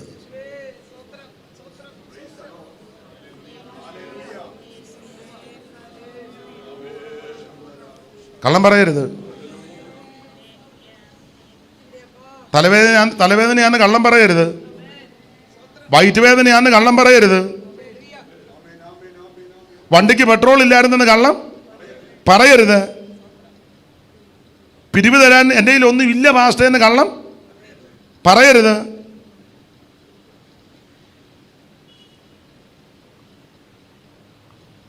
സ്തോത്രം, സ്തോത്രം. ഞാൻ ഇപ്പം അത്രയോ പറയുന്നുള്ളൂ, വെറുതെ എന്തിനാ മനസ്സിനെ വേദനിപ്പിക്കുന്നത്. ഇപ്പം തന്നെ ചിലർ ഞെട്ടുന്നതായിട്ട് ഞാൻ കണ്ടു. അയ്യോ, ഞാൻ കണ്ടു. അല്ല, പേടിക്കണ്ട. ഇതുവരെ അപാകതകളും ന്യൂനതകളും ഇന്ന് രാത്രി ഏറ്റു പറ. കർത്താവേ, തെറ്റ് വന്നിട്ടുണ്ട്, അങ്ങക്ക് ഇഷ്ടമില്ലാത്ത പലതും പറഞ്ഞിട്ടുണ്ട്. ചില സന്ദർഭത്തിൽ ഞാൻ തടി തപ്പാൻ കള്ളം മനഃപൂർവ്വമായി ക്ഷമിക്കണം. അതെൻ്റെ മേൽ ന്യായവിധിയായിട്ട് വരരുത്. ഏറ്റു പറ. എല്ലാവരും മനുഷ്യനല്ലേ, ഏറ്റു പറ. കർത്താവേ, അങ്ങക്ക് ഹിതമില്ലാത്തത് ഞാൻ ചില പ്രത്യേക സന്ദർഭത്തിൽ എൻ്റെ സ്വയരക്ഷയ്ക്കും തടി ഊരാൻ ഞാൻ പറഞ്ഞിട്ടുണ്ട്, എന്നോട് പൊറുക്കണേ. ഏറ്റു പറഞ്ഞ് ഉപേക്ഷിക്കുന്നവന് കരുണ ലഭിക്കുമെന്ന്. നീ പിന്നെ അത് മറച്ചു വെച്ചാൽ ആ ശിക്ഷാവിധി വരുന്നത്. ഏറ്റു പറഞ്ഞ് ഉപേക്ഷിക്കുന്നവന് കരുണ ലഭിക്കും. ദൈവത്തിന് മഹത്വം. എല്ലാം യേശുവോടു ചെന്ന് ചൊല്ലിടുമ്പോൾ താൻ കേൾക്കും. എല്ലാം യേശുവോടു ചെന്ന് ചൊല്ലിടുമ്പോൾ താൻ കേൾക്കും. നൊമ്പരമേറെ സഹിച്ചു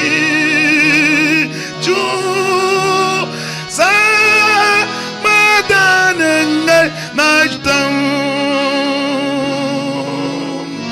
എല്ലാം യേശുവോടു ചെന്ന്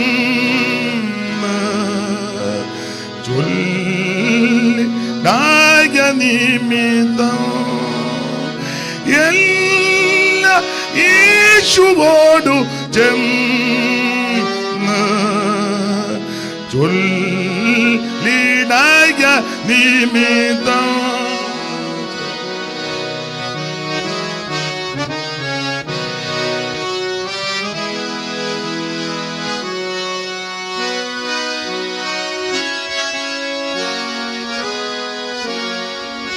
ഇന്ന് രാത്രിയിലെ എന്നെ കേൾക്കുന്ന പ്രിയരെ, നമ്മൾ മനുഷ്യരായി ഈ ഭൂമിയിലാണ് ജീവിക്കുന്നത്.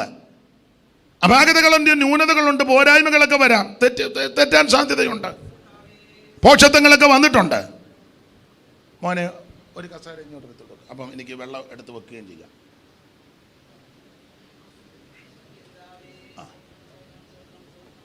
ഇടയ്ക്ക് വെള്ളം എടുത്ത് തരണം, പാസ്റ്ററെ കൊണ്ടെടുപ്പിക്കരുത് കേട്ടോ. അപ്പൊ ശ്രദ്ധിക്കുക, ഇന്ന് രാത്രി പ്രസംഗിക്കുന്ന ഞാനും കേൾക്കുന്ന നിങ്ങളും ഏറ്റു പറയണം, ദൈവമേ തെറ്റിപ്പോയിട്ടുണ്ട്, പോഷത്വങ്ങൾ വന്നു, നിനക്ക് ഇഷ്ടമില്ലാത്ത പറഞ്ഞു, സംസാരിച്ചു, ചില പ്രത്യേക സന്ദർഭങ്ങളിൽ ഞാൻ കള്ളം ഇനി ആവർത്തിക്കത്തില്ല, ക്ഷമിക്കണം, മാപ്പാക്കണം. അനുദപിച്ച് വരുന്നവരെ ദൈവം തള്ളിക്കളയത്തില്ല. അവരോട് കരുണ തോന്നുന്ന ദൈവമാ, മനസ്സലിവുള്ള ദൈവമാ, അവിടുന്ന് ദയയുള്ള ദൈവമാ. Praise the Lord, praise the Lord. അതെ, ആ ഭാഗം അങ്ങ് വിടുക. അതുകൊണ്ടാണ് ഞാൻ പറഞ്ഞൊന്നും വളരെ സൂക്ഷിച്ചേ സംസാരിക്കാവൂ. കള്ളം പറയരുത്. എന്നാൽ ചില സന്ദർഭങ്ങളിൽ സത്യം പറഞ്ഞാൽ പ്രശ്നവുമാണ്, അല്ലേ? സത്യം പറഞ്ഞാൽ പ്രശ്നമുണ്ടാകും. സത്യം പറഞ്ഞ പ്രശ്നമാ, എന്നാലും കള്ളം പറയരുത്. ഞാൻ എൻ്റെ ഒരു ചെറിയ അനുഭവം പറയാം. നിങ്ങൾ എങ്ങനെയാണെന്ന് അറിയത്തില്ല. ഇപ്പോൾ ഉദാഹരണമാണ് കേട്ടോ. ഞാൻ ഒരു കാര്യം പറയുക. ഇപ്പം ഈ യോഗത്തിന് ഇങ്ങോട്ട് വരിക, സത്യമേ പറയാവൂ, കള്ളം പറയുകയും ചെയ്യരുത്. സത്യം എല്ലാവരോടും പറയാനും ഒക്കത്തുമില്ല. അങ്ങനെ ഉണ്ട്. അതെങ്ങനെ പാസ്റ്റർ? ഒരു ഉദാഹരണം പറയാം. ഒരു ഉദാഹരണം. ഇപ്പം ബഹുമാനപ്പെട്ട PC ചെറിയാൻ അവർകൾ എന്നെ ഇങ്ങോട്ട് യോഗത്തിന് വിളിക്കുക. അല്ല, ഉദാഹരണമല്ല, രാവിലത്തെ അനുഭവം അങ്ങ് പറയാം, അതാണ് നല്ലത്. ഞാൻ വരാൻ വൈകിയപ്പോൾ അദ്ദേഹം എന്നോട് ചോദിച്ചു, മോനെ എവിടെ ആയി, പെട്ടെന്ന് വാ. ഞാൻ പറഞ്ഞു, ഞാൻ റാന്നി പാലം കഴിഞ്ഞു. അപ്പം ഞാൻ ചെത്തോങ്കര വന്നു. കള്ളം പറഞ്ഞു? പാലം കഴിഞ്ഞു. ഞാനങ്ങനെ പറഞ്ഞു. കേട്ടോ അച്ഛാ, ഞാൻ റാന്നി പാലം കഴിഞ്ഞെന്ന് പറഞ്ഞു. കഴിഞ്ഞല്ലോ. പക്ഷേ ഞാൻ വന്നത് എവിടാ? ചെത്തോങ്കരയാ. കള്ളം പറഞ്ഞോ? പറ. ഇല്ല. എന്നാൽ സത്യവും പറഞ്ഞോ?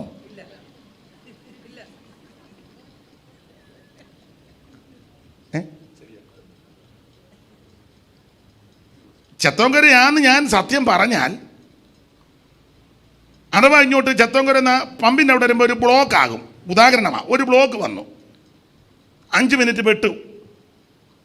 അപ്പോൾ അച്ചായൻ പിന്നെയും വിളിക്കും, മോനെ ചെത്തോങ്കര ഇവിടെ വരാൻ 2 മിനിറ്റ് വേണ്ട, പിന്നെ നീ എവിടെ വല്ലയിടത്തും കയറിയോ? മറുപടി പറയണ്ടേ? പറ. ഞാൻ കള്ളം പറഞ്ഞോ? ഈ യോഗത്തിന് വന്നുകൊണ്ട് അത്രയും ഒരു കാര്യം മനസ്സിലായില്ലേ? അതിനാ യോഗത്തിന് വരണമെന്ന് നീ പറയാൻ. കള്ളം പറയരുത്, കള്ളം പറയരുത്. ചില സന്ദർഭങ്ങളിൽ നമ്മൾ സത്യം പറഞ്ഞ പ്രശ്നമാണെങ്കിൽ ഒന്നെങ്കിൽ അങ്ങ് മിണ്ടാതിരുന്നേക്കണം. ഞാൻ പിന്നെ പറയാം, എന്നാലും കള്ളം പറയരുത്. റാഹേൽ കള്ളം പറഞ്ഞു, പറഞ്ഞ വിഷയത്തിലൊടുവിൽ പിടികൂടി. നമ്മുടെ വിഷയം അതല്ലാത്തതുകൊണ്ട് ഞാൻ ആ ഭാഗത്തേക്ക് പോകുന്നില്ല. പക്ഷേ റാഹേലിനോട് ദൈവത്തിൻ്റെ ഒരു നീതി ഉണ്ടായിരുന്നു. വേദപഠിതാക്കളും ഇതിനെപ്പറ്റി നന്നായിട്ട് അപഗ്രഥിച്ച് പഠിച്ചവർ പറയുന്നത് റാഹേലിനെ അടക്കിയ സ്ഥലത്താണ് യേശുവിനെ പ്രസവിച്ചെന്നാണ്. കാരണം കൂടെ പറയാം. അനുദപിച്ച് നിലവിളിച്ച് മനസ്താപപ്പെട്ട് ഏറ്റു പറഞ്ഞ് ഉപേക്ഷിക്കുന്ന ആരെയും ദൈവം തള്ളിക്കളയത്തില്ല. ലോകരക്ഷകൻ്റെ തിരിപ്പറവി ആ സ്ഥലം, അത് വാക്യങ്ങളുണ്ട്. ഇപ്പോൾ ആ ഭാഗത്തേക്ക് പോകുന്നത് നമ്മുടെ വിഷയമല്ല. ദൈവത്തിൻ്റെ മഹത്വം. കള്ളം പറയരുത്.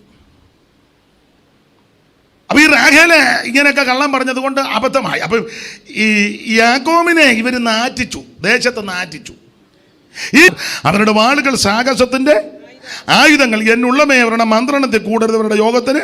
അപ്പം ഇവർ രണ്ടുപേരും ഗ്രൂപ്പാണ്, ശിമയോനും ലേവിയും. ഇവർ രണ്ടും വലിയ പുള്ളിക്കാരാ. അതുകൊണ്ടാണ് തമ്പുരാൻ ദൂത് പറഞ്ഞത്, ഞാൻ അവരെ രണ്ടുപേരെയും കൂടെ പകുക്കും. ആ വാക്യം ഒന്നുകൂടെ വായിച്ചോ അമ്മ. ഞാൻ അവരെ യാക്കോബിൽ പകുക്കും. പകല് വിശദീകരിച്ചത് കൊണ്ട് ആ പോയിന്റ് നിൽക്കില്ല എന്ന് പറഞ്ഞാൽ ഇവന്റെ രണ്ടിന്റെ ഗ്രൂപ്പ് ഞാൻ പൊളിക്കും. ഇവർ രണ്ടും കൂടെ അല്ലേ ഈ കൊന്ത്രാക്കൊള്ളിയല്ല ഒപ്പിക്കുന്നേ. ശേഖരമരെ വെട്ടാൻ പോയതും വടിവാളെടുത്തതും അപ്പനോട് ചോദിക്കാതെ പോയതും മറ്റ് സഹോദരന്മാരോട് കൂട്ടായ്മ ഇല്ലാതിരുന്നതും ഇവർ രണ്ടും വലിയ സൂത്രക്കാരല്ലേ, മിടുക്കന്മാരല്ലേ. അപ്പോൾ തമ്പുരാൻ പറഞ്ഞു, ഇവരെ രണ്ടുപേരെ ഞാൻ പകുക്കും. അതാ ഞാൻ പകല് പറഞ്ഞ പോയിന്റ് പറയാ. നമ്മൾ പകുക്കാൻ നിൽക്കണ്ട, നമ്മൾ ഉടക്കാൻ നിൽക്കണ്ട, നമ്മൾ അടിയന്തര കമ്മിറ്റി ഒന്നും കൂടണ്ട, നടപടിയൊന്നും നമ്മളായിട്ട് എടുക്കണ്ട. മേപ്പോട്ട് കൊടുത്താൽ മതി, മുകളിൽ ഇരിക്കുന്നവൻ അത് പകുത്തങ്ങ് തരും. ഞാൻ എൻ്റെ ചെറിയ അനുഭവത്തിൽ നിന്ന് പറയാം. എൻ്റെ ജീവിതത്തിൽ എന്ത് പ്രശ്നം വന്നാലും ഞാൻ മറുപടി പറയത്തില്ല, എതിർക്കത്തുമില്ല, ഉടക്കത്തുമില്ല. അവരെ കാണുമ്പോൾ ഞാനങ്ങ് സന്തോഷിക്കും. പിന്നെ ആരും അറിയാതെ ഞാൻ മേപ്പോട്ട് കൊടുക്കും, ആരോടും പറയത്തുമില്ല. ദോഷം ചെയ്യുന്നവനെ ഞാൻ കാണുമ്പോൾ കൈ കൊടുക്കുക, അത് നല്ല രീതിയിലാണ് കൊടുക്കുന്നത്. എൻ്റെ കൂടെയുള്ള ചില പറഞ്ഞ് എങ്ങനെ പറ്റുന്നെന്ന്. ഞാൻ പറഞ്ഞ അത് പറ്റുന്നില്ല, പിന്നെ ഈ പുസ്തകമായിട്ട് നടന്നിട്ട് വലിയ തേരാപ്പാര അങ്ങോട്ടും ഇങ്ങോട്ടും ഇതായിട്ട് അല്ല. ഇങ്ങനെയുള്ള വിഷയം പ്രസംഗിക്കുമ്പോൾ എനിക്ക് നല്ല പ്രാഗൽഭ്യവുമാണ്, എനിക്ക് ചൂളിച്ച വരുന്നില്ല.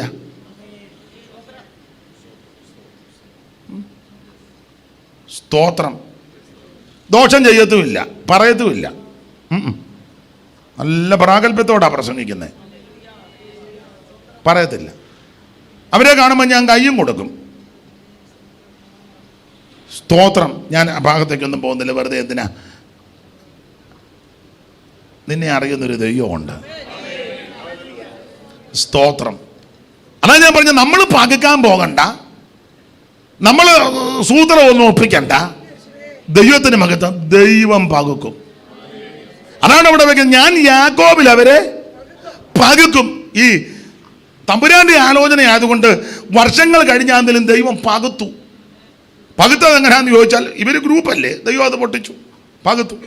പകുത്തത് നാളുകൾ കഴിഞ്ഞ് ഇവരെ മരുഭൂമിയിൽ പ്രയാണം ചെയ്ത് വരുമ്പോൾ തമ്പുരാൻ മോശയോട് പറഞ്ഞൊരു കാര്യം ചെയ്യും. ഇത്ര ലക്ഷക്കണക്കിന് ജനമല്ലേ, ഇതെല്ലാം കൂടി ഇങ്ങനെ ഈ ക്രമമില്ലാതെ പോയാൽ ഒക്കത്തില്ല. നമുക്ക് പാളയം തീർക്കണം. 4 പാളയം. ഏതൊക്കെ പാളയം? 4 പാളയം. യോ, മൊത്തം എത്ര ഗോത്രമാണ്? 12. അപ്പം 4 പാളയം. ഒരു പാളയത്തിൽ 4 ഗോത്രം. 4 ഗോത്രത്തിൽ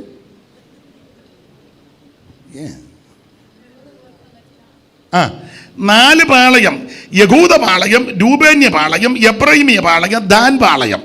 4 പാളയം. ഒരു പാളയത്തിൽ 3 ഗോത്രം വെച്ച് ഇവനെ ക്രമീകരിക്കാൻ പോകുകയാണ്. ലക്ഷക്കണക്കിന് ജനമാ. സാധാരണ എത്രയാ കണക്ക് പറയുന്നേ? കാലാള് തന്നെ 600,000 കൂട്ടത്തെ ചിറകിൽ വാഗിച്ചവൻ കൂടെ ഉണ്ട്. 600,000 കൂട്ടത്തെ ചിറകിൽ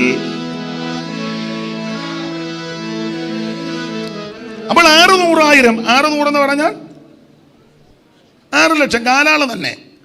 എല്ലാം കൂടെ കുഞ്ഞും പെണ്ണും പെടക്കോടിയും കുഞ്ഞും പെറുങ്ങണിയും എല്ലാം കൂടെ 30 ലക്ഷമൊന്നും അല്ല, അതിൽ കൂടുതലാണ്. അപ്പോൾ ഇതെല്ലാം കൂടെ ഇങ്ങനെ ഓർഡർ തെറ്റിയാൽ ഒക്കത്തില്ല, ഓർഡർ വേണം. അതുകൊണ്ട് 4 പാളയം തീർക്കണം. യഹൂദ പാളയം, രൂബേന്യ പാളയം, എഫ്രയീമ്യ പാളയം, ദാൻ പാളയം. ഒരു പാളയത്തിൽ 3 ഗോത്രം വെച്ച്. അപ്പോൾ തമ്പുരാൻ പകക്കുക, ദൈവം പകക്കുക. ആർക്കും മിണ്ടാനൊക്കത്തില്ല. 49 AD പറഞ്ഞ് ഞാൻ ഇവരെ പകുക്കും. ദൈവം പകുത്തു. ദൈവം പകുത്താൽ ആരും മിണ്ടാനാ? ഒറ്റ ഒരുത്തിന് അക്ഷരം മിണ്ടിയില്ല.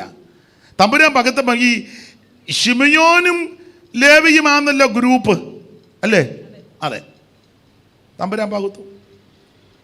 ആദ്യം യഹൂദ പാളയം അങ്ങോട്ട് കയറി വരാൻ പറഞ്ഞു.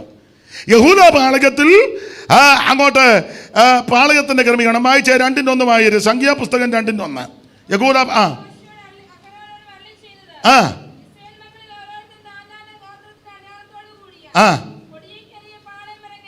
കൊടിക്കരികെ പാളയം ഇറങ്ങണം. പിന്നെ യഹൂദാപാളയത്തിന്റെ കൊടിക്കീടിന്റെ കീഴിലുള്ളവർ. അപ്പോൾ ആദ്യം യഹൂദാപാളയത്തിന്റെ കൊടിക്കീടിന്റെ കീഴിലുള്ളവർ. പിന്നെ സൂര്യോദയത്തിന് നേരെ കിഴക്കുവന്ന പാളയം ഇറങ്ങണം. പിന്നെ അടുത്തത് അടുത്തത്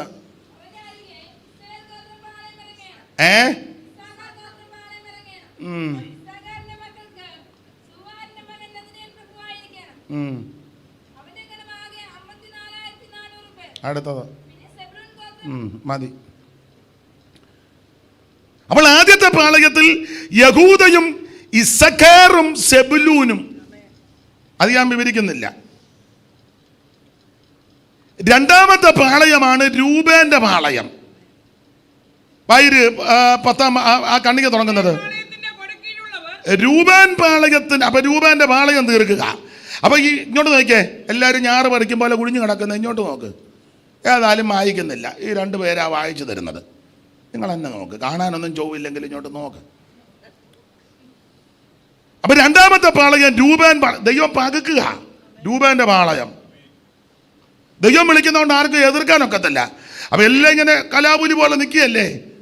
തമ്പുരാൻ പറഞ്ഞു രൂബേൻ ഇങ്ങോട്ട് കയറി വരാൻ പറഞ്ഞു. രൂബേനും അവൻ്റെ ഗണങ്ങളെല്ലാം കൂടെ കയറി വന്ന് പാളയത്തിലോട്ട് കയറ്റി. അപ്പൊ രൂബേൻ അങ്ങോട്ട് കയറി കഴിഞ്ഞപ്പോൾ അടുത്തത് വിളിച്ചത് ശിമയോനാ. 12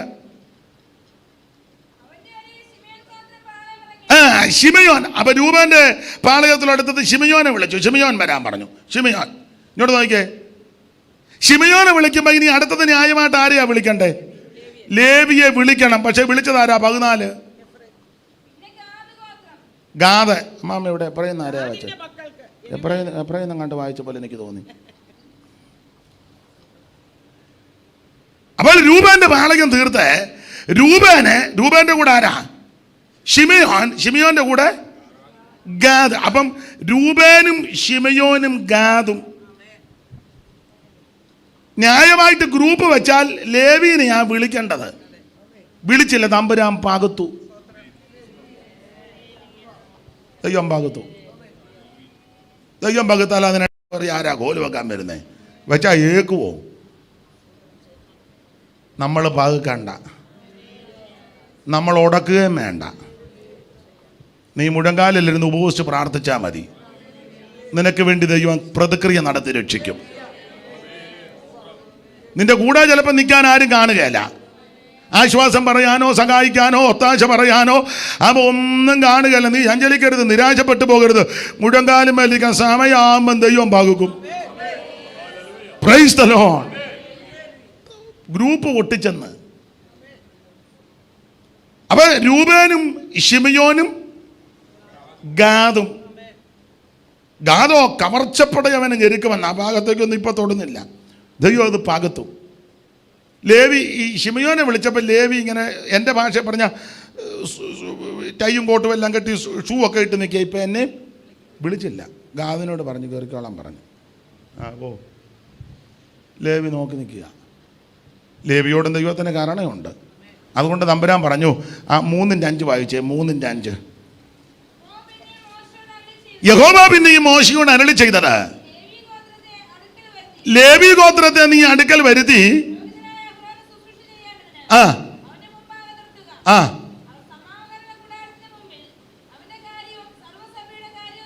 അവൻ സമാഗമന കൂടാരത്തിന്റെ മുൻപിൽ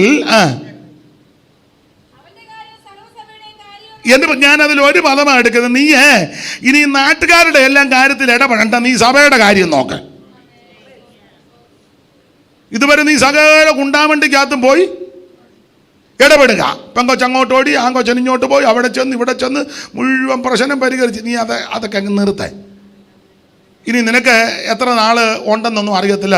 ചിലരുടെ നോട്ടം ഇരിപ്പം കണ്ടിട്ട് ഈ ആഴ്ച തയ്ക്കുകയല്ലെന്നും പറഞ്ഞാൽ ഒരു കുഴപ്പവും വരികയല്ല. അല്ല, ഇരിപ്പ് കാണുമ്പോൾ അങ്ങനെ തോന്നും. പക്ഷേ ഞാൻ ഈ ആഴ്ച തയ്ക്കുമെന്ന് ഒരു കുഴപ്പവും നിങ്ങൾക്ക് വരികയല്ല. അതുകൊണ്ട് സന്തോഷിച്ചങ്ങ് ഇരുന്നു, കുഴപ്പമൊന്നും വരികയല്ല. അപ്പം ഇനി ഞാൻ നിങ്ങൾ ഈ ഭൂമിയിൽ എത്ര കാലമുണ്ടെന്ന് നമുക്ക് നിർണ്ണയിക്കാനൊക്കത്തില്ല.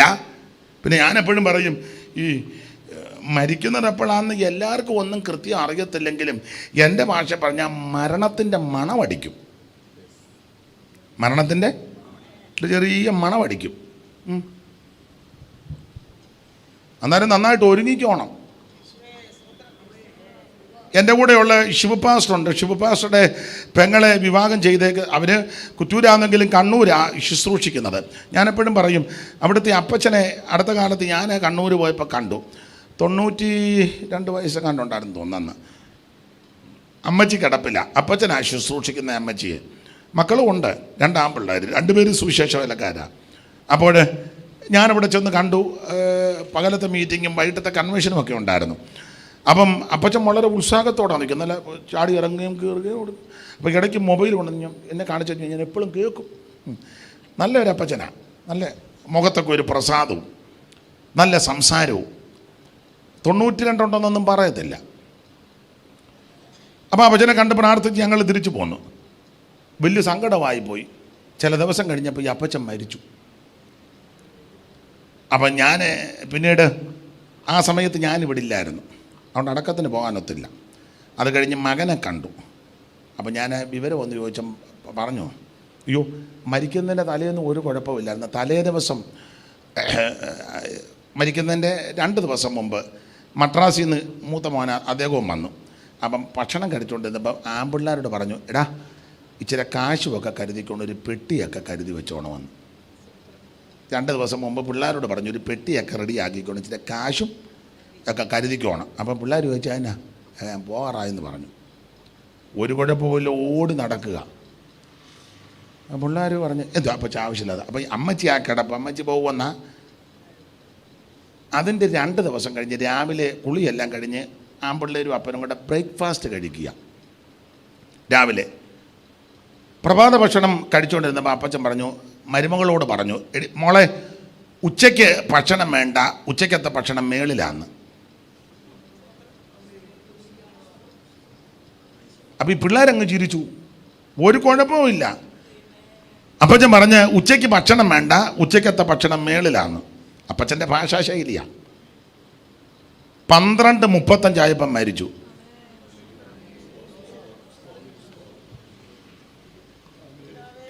നിങ്ങൾക്കത് കേട്ടിട്ട് പോലും മുഖത്തിനൊരു ഭാവ വ്യത്യാസമില്ലല്ലോ. 12:35 ആയപ്പം കട്ടിലോട്ട് കയറി കടന്ന് പ്രാർത്ഥിച്ചു, ഇവനും പോയി. സ്തോത്രം. അപ്പച്ചൻ്റെ അടക്കം കഴിഞ്ഞ് പിറ്റേന്ന് അമ്മച്ചിയും മരിച്ചു. എല്ലാം ദൈവം നന്നായിട്ടാണ് ചെയ്തത്. അപ്പച്ചനെ അമ്മച്ചിയെ ശുശ്രൂഷിച്ചുകൊണ്ടിരുന്നത്. എന്ത് നല്ല മരണമാണ്. അപ്പം ചിലർക്ക് ഈ മരണത്തിൻ്റെ മണമടിക്കും, ചിലർ ഏകദേശമൊക്കെ അറിയാം. ഒരുങ്ങിക്കോണം. ഈ ആധാരം ഒന്നും ക്ലിയർ അല്ലെങ്കിൽ അതൊക്കെ ഈ ആഴ്ച പോയി എല്ലാവരും പിന്നെ അതൊക്കെ ചെയ്ത് വെക്കണം. കൊച്ചുങ്ങൾ കടന്ന് വില്ലേജ് ഓഫീസിൽ പോയി പഞ്ചായത്തിൽ പോയി കയറി ഇറങ്ങി കുരുക്കൊപ്പിച്ച് ഒടുവിൽ നിന്നെ പ്രാകും. ഓ എവിടെ പോയാൽ മാമ? യോ ഞങ്ങൾ വില്ലേജ് എത്ര നാളായി, ആ തന്ത ജീവിച്ചിരുന്ന കാലത്ത്. പ്രാക്ക് മേടിക്കരുത്. ഇനി മറുവശം മൊത്തം എഴുതി കൊടുക്കുകയും ചെയ്യരുത് പിള്ളേർക്ക്. വേണ്ട വേണ്ട അത് കൊടുക്കരുത്, അബദ്ധം കാണിക്കരുത്. അയ്യോ കൊള്ളാം. കാലശേഷം എൻ്റെ ചിന്നമ്മയുടെ അങ്ങനെ വെക്കാവുള്ളൂ, അങ്ങനെ വെക്കാവൂ. ജോഡി ഞാൻ ഗുണമുള്ള കാര്യമാണ് പറഞ്ഞു തരുന്നേ. മോനാ ചായ.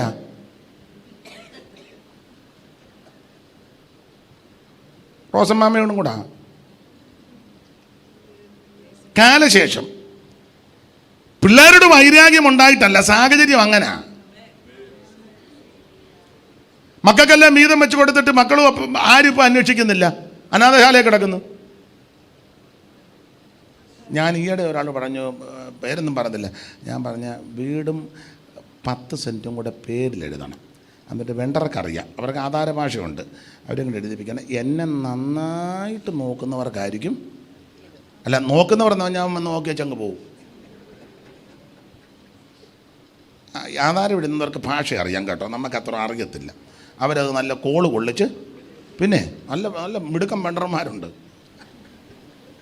പണ്ടൊരാൾ ആധാരം എഴുതുക, വേറൊരാൾക്ക് ആധാരം എഴുതി കൊടുക്കുക. അപ്പോൾ ചോദിച്ചാൽ അറിയാച്ച എഴുതിക്കോട്ടെ. അയ്യോ എഴുത്, അതിനല്ലയോ വന്ന് എഴുതാൻ പോവുക. എഴുതുവേ, അയ്യോ എഴുത്, എത്ര നാൾ കൊണ്ട് പറയുന്നത്, ഞാനിപ്പോൾ അപ്പം പിന്നെ എന്നെ താമസിക്കുന്നത്. അപ്പം പുള്ളി പറഞ്ഞ് കറിയാച്ച ഞാൻ ആധാരം എഴുതി തീർത്ത് കഴിയുമ്പം കറിയാച്ചൻ്റെ ഭാര്യ ചെറിയാച്ചനായിട്ട് വരും. മനസ്സിലായില്ല? ആധാരം എഴുതുമ്പോഴേ കറിയാച്ചൻ്റെ ഭാര്യ അപ്പുറത്തെ ചെറിയാച്ചൻ്റെ ഭാര്യയായിട്ടായിരിക്കും മിക്കവാറും. മനസ്സിലായില്ല? പിന്നെ മനസ്സിലാകും. അങ്ങനത്തെ എഴുത്തെഴുതുന്ന ആൾക്കാരുണ്ടെന്ന്. അപ്പോൾ ഒന്നിനെയും വിശ്വസിക്കാൻ നോക്കുകയില്ല. മൂക്കി ശ്വാസമുള്ളത്രണ്ടെന്ന് അത് ഞാൻ പ്രായമുള്ളവരോടൊക്കെ പറയും. ഇപ്പം ആരാ പോകുന്നതെന്നൊന്നും അറിയത്തില്ലെങ്കിലും പറയും. എല്ലാം ക്ലിയർ ആയിരിക്കണം. പിള്ളേർ ചിലപ്പോൾ പറയും, പപ്പ ലോൺ എടുക്കാനായി ഇങ്ങോട്ടൊന്ന് ഒപ്പിട്ട്, പപ്പായ്ക്ക് 70 പപ്പായ്ക്ക് ലോൺ വെച്ചാൽ പൈസ കിട്ടുകയില്ല, അതുകൊണ്ട് ഇങ്ങോട്ടൊരു ഒപ്പിടും. കൊടുക്കരുതേ, ഇത് കിട്ടുന്ന ലോണൊക്കെ മതി. പിള്ളേരല്ലയോ പെറുങ്ങണിയല്ലയോ എന്ന് ഓർത്ത് നീ ഒപ്പിടുകയും ചെയ്യും, തള്ളവരിൽ കൊണ്ട് അമുക്കുകയും ചെയ്യും. ഒടുവിൽ മരുമകൾ നിന്നെ നല്ല അമക്കമക്കും. പേരൊന്നും പറയുന്നില്ല, മോശമല്ലേ? പ്രഗത്ഭനായ ഒരു ദൈവദാസൻ, എനിക്കറിയാം, അമേരിക്കയിലുമൊക്കെ പോയതാ.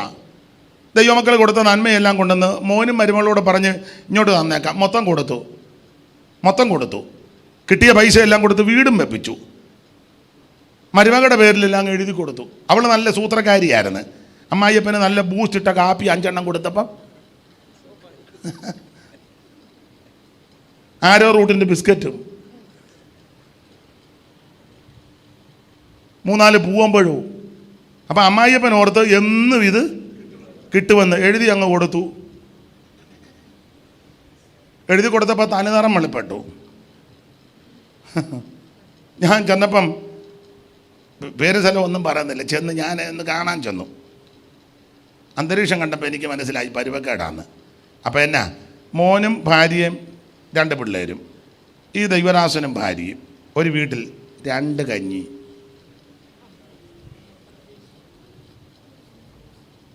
ഒരു കൊച്ചു കലത്തിൽ ഉരി അരിയിട്ട് കൊച്ചമ്മയച്ചായനും,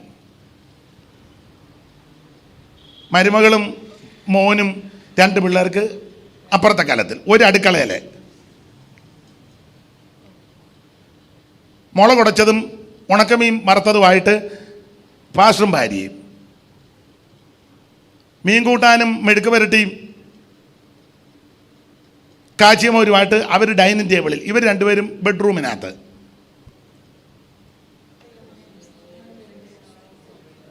എന്നെ സ്തംഭിച്ചിരിക്കുന്നേ.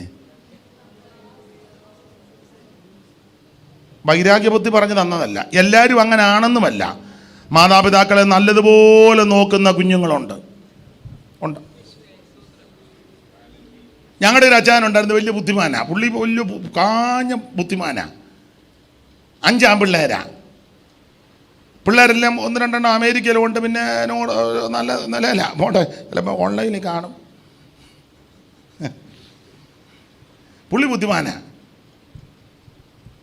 കൊച്ചമ്മയ്ക്ക് വച്ചാൻ ഇച്ചിരി പ്രായമായപ്പോൾ ഒരു ചിന്ത, പിള്ളേരെ അന്വേഷിക്കുമെന്ന്. ചില വസ്തുവും വീടുമൊക്കെ ഉള്ളതാണ്. പുള്ളി ബുദ്ധിമാനായതുകൊണ്ട് പുള്ളി ലെറ്റർ എഴുതി മക്കൾക്ക്. ഞാൻ പേര് മാറ്റിയാണ് പറഞ്ഞത്, പേരതൊന്നുമല്ല. എൻ്റെ മൂത്ത മകൻ ജോയിക്കുട്ടി അറിയുന്നതിന് നിൻ്റെ അപ്പച്ചൻ, പേര് ഞാൻ മാറ്റുക, ചാക്കോച്ചൻ എഴുതുന്നത്, അതല്ല പേര് ഞാൻ മാറ്റിയതാണ്, ചാക്കോച്ചൻ എഴുതുന്നത്. നീയും കുടുംബവും സുഖമായിട്ടിരിക്കുന്നു വിശ്വസിക്കുന്നു. ഞാനും നിൻ്റെ അമ്മയും അത്ര സുഖത്തിലല്ല, എന്നാൽ അല്പം സുഖത്തിലാണ് പോകുന്നത്. പിന്നെ ഒരു കാര്യം അറിയിക്കാനാണ്, ഈ കത്ത് നീ മറ്റ് 4 പേരെ കാണിക്കരുത്. കാരണം എൻ്റെ നിൻ്റെ അമ്മയുടെയും കാലശേഷം ഈ വസ്തുവും വീടും മുഴുവൻ നിനക്കാണ് ഞാൻ എഴുതി വച്ചിരിക്കുന്നത്. അത് ഞാൻ മരിച്ചു കഴിഞ്ഞേ നീ ഇത് അറിയിക്കാവൂ. അതുകൊണ്ട് എന്നോടും നിൻ്റെ അമ്മയോടും മാന്യമായിട്ട് പെരുമാറിക്കോണം. ഈ കത്ത് വേറെ ആര് മറ്റവരെ 4 പേരെ കാണിക്കരുത്. 5 പേർക്കും ഇങ്ങനെ എഴുതിയത്, അതല്ലേ ബുദ്ധി. 5 പേർക്കും 5 പേരും കത്ത് കണ്ടുവച്ച് പെമ്പളയും മാപ്പിളയും കൂടെ പറഞ്ഞ് ആരെയും കാണിക്കണ്ട, ട്രങ്കിനടി വെച്ചേക്കാൻ. 5 പേരും മാസാമാസം അന്നത്തെ കാലത്ത് 5000 രൂപ വെച്ച്, അന്ന് 25-30 കൊല്ലം മുമ്പാ, മാസാമാസം 5 10-35 കൊല്ലം മുമ്പ് 25,000 രൂപ എന്നാ മോശമാണോ? അച്ചായനും കൊച്ചമ്മ എന്നും താറാവും കരിമീനും നടന്നു പോയതല്ല, കാറ് പിടിച്ച. അയ്യോ, ഞാൻ നിർമ്മിത കഥ പറഞ്ഞതല്ല, പേര് പറഞ്ഞ അച്ചായൻ അറിയാം, ഞാൻ പിന്നെ യോഗം കഴിഞ്ഞ് പറയാം. 5 പേരും അയച്ചു കൊടുക്കുക. കാരണം അവരുടെ കാലശേഷം മൊത്തം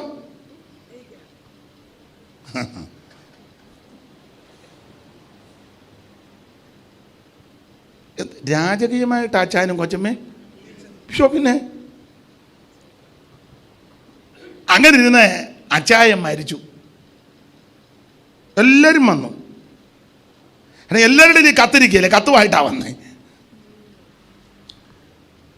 അടക്കമെല്ലാം കഴിഞ്ഞ് കേമമായിട്ട് അടക്കമെല്ലാം കഴിഞ്ഞ് സന്ധ്യ ആയപ്പോൾ എല്ലാവരും മിറ്റത്ത് കസാര ഇട്ടിരിക്കുക. ആരും മിണ്ടുന്നുമില്ല, ആരും പോകുന്നുമില്ല. ജോയിക്കുട്ടി പോകുന്നിടത്ത് വേഗക്കൂട്ടിരിക്കുക, വേഗക്കൂട്ടി പോകുന്നിടത്ത് കറിയാക്കൂട്ടിരിക്കുക. ആരും ഇത് പറയുന്നുമില്ലോട്ട് പോകുന്നു. സന്ധ്യ കഴിഞ്ഞപ്പോൾ വക്കീൽ വന്നു. പുള്ളിക്കറിയാമായിരുന്നു, നിങ്ങളെല്ലാവരും ഉണ്ടല്ലോ, എല്ലാവരും വേണം. ഇരുത്തി വക്കീൽ കൂടെയുള്ള പുള്ളി ഞാൻ എടുത്തുകൊണ്ട് വരാൻ പറഞ്ഞു. എടുത്തുകൊണ്ട് വന്ന് തുറന്ന് വായിച്ച് കേൾപ്പിച്ചു. 5 മക്കൾക്കും കൃത്യമായിട്ട് എഴുതി വച്ചേക്കുന്നത്. 1/2 സെൻറ്റ് കൂടുതലുമില്ല, കുറവുമില്ല. അതും കൊച്ചമ്മയുടെ കാലശേഷം. അങ്ങനെയുള്ള അല്ല, നിങ്ങൾക്ക് ഇപ്പം യോഗത്തിന് വന്നുകൊണ്ട് അത് ബുദ്ധിയായേ ഇല്ലേ? യോഗത്തിന് വന്ന ഗുണമായില്ലേ? മൊത്തം എഴുതി കൊടുത്തെങ്കിൽ ഇനിയിപ്പം അല്ല, ഇപ്പം ഏതാണ്ട് വേറെ വകുപ്പുണ്ട്, തിരിച്ചെഴുതിക്കാനും ഏതാണ്ടുണ്ട്. മനുഷ്യ അങ്ങനെ കണ്ടില്ലേ? ഉണ്ട്. ഭാരപ്പെടുകയൊന്നും വേണ്ട, പോകാൻ വഴിയുണ്ട്. കാരണം ഒരെണ്ണത്തിന് വിശ്വസിക്കാൻ പറ്റുന്നില്ല. നിരാശപ്പെടരുത്, കർത്താവ് വിശ്വസ്തൻ. അവൻ നിങ്ങളെ ഉറപ്പിച്ച് ദുഷ്ടന്റെ കയ്യിൽ അകപ്പെടാതെ വേണം നിങ്ങളെ കാക്കും. ആരെയും കുറ്റം പറഞ്ഞിട്ട് കാര്യമില്ല. ഇത് അധർമ്മം പെരുകുകയല്ലേ, അന്ത്യകാലമല്ലേ, എല്ലാം സ്വാർത്ഥതയാ. സ്വസ്നേഹികളെന്നാണ് എഴുതിയേക്കുന്നത്. എൻ്റെ കാര്യം, എൻ്റെ ഭാര്യ, എൻ്റെ പിള്ളേര്, വേറൊന്നും വിഷയമല്ലല്ലോ. ഇനി എൻ്റെ ഭാര്യ എൻ്റെ പിള്ളേർ ഒന്നും ചിലക്കില്ല, ഞാൻ എൻ്റെ കാര്യം. ഭർത്താവ് മരിച്ചു കിടക്കുമ്പോഴും ഭാര്യ പറയുന്നതിക്കോ എനിക്കും പിള്ളേർക്കും ഇനി, അവൻ പോയതല്ല വിഷയം. ജീവിച്ചിരിക്കുമ്പോൾ പറയും നിങ്ങളുടെ കാലം കഴിഞ്ഞാൽ പിന്നെ ഞങ്ങൾക്ക്, എന്നാൽ നീ കുറച്ച് നാളോട് ഇരിക്കുന്നല്ല പറഞ്ഞേ. മിണ്ടുന്നില്ല. നിങ്ങളിങ്ങനെയൊക്കെ ജീവിച്ചാൽ നിങ്ങളുടെ കാലം കഴിഞ്ഞാൽ ഞാനും പിള്ളേരും നിങ്ങൾക്കൊന്നും അറിയാൻ മേല. സ്തോത്രം. എന്നാൽ തിരിച്ചൊന്ന് പറ, ദീർഘായുസ് തരും, ഒരു കുഴപ്പവും വരികയല്ല, ദൈവം അച്ചായനെ ബലപ്പെടുത്തുക. അങ്ങനെ പറ. ഇത് അതല്ല പറഞ്ഞത്, നിങ്ങളുടെ കാലം കഴിഞ്ഞാൽ. അപ്പോൾ പുള്ളി എത്രയും പെട്ടെന്ന് നിങ്ങൾക്ക് മനസ്സിലാകാതെയാണോ പക്ഷേ അവൾ കൂടെ പറയുന്ന കാര്യമാണ് ഭാഷ പറയുന്നത്. അല്ല, ഇരിപ്പ് കാണുമ്പോൾ എനിക്ക് തോന്നുക ആർക്കും ഒരു ദോഷവും വരികയില്ല. പക്ഷെ ഇവിടെ സ്വസ്നേഹികളും വമ്പ് പറയുന്നവരെല്ലാം സ്വാർത്ഥതക്കാരാ. അതുകൊണ്ട് ഞാൻ കയറി ഇത്രയും പറഞ്ഞതുള്ളൂ. വിട്ടേക്കാം, നമുക്ക് ആ വിഷയം വിട്ടേക്കാം. ദൈവത്തിന് മഹത്വം ഉണ്ടാക്കട്ടെ. ദൈവം പകുത്തു. നമ്മൾ പകുക്കാൻ പോകണ്ട, നമ്മൾ ഒരു നടപടി എടുക്കാൻ പോകണ്ട, ദൈവകരങ്ങളിലോട്ട് കൊടുത്താൽ മതി, ദൈവം അത് ചെയ്യും.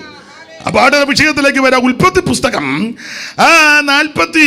49-ാം അധ്യായത്തിന്റെ 5-ാമത്തെ വാക്യത്തിൽ ലേവിയെ ശപിച്ചു.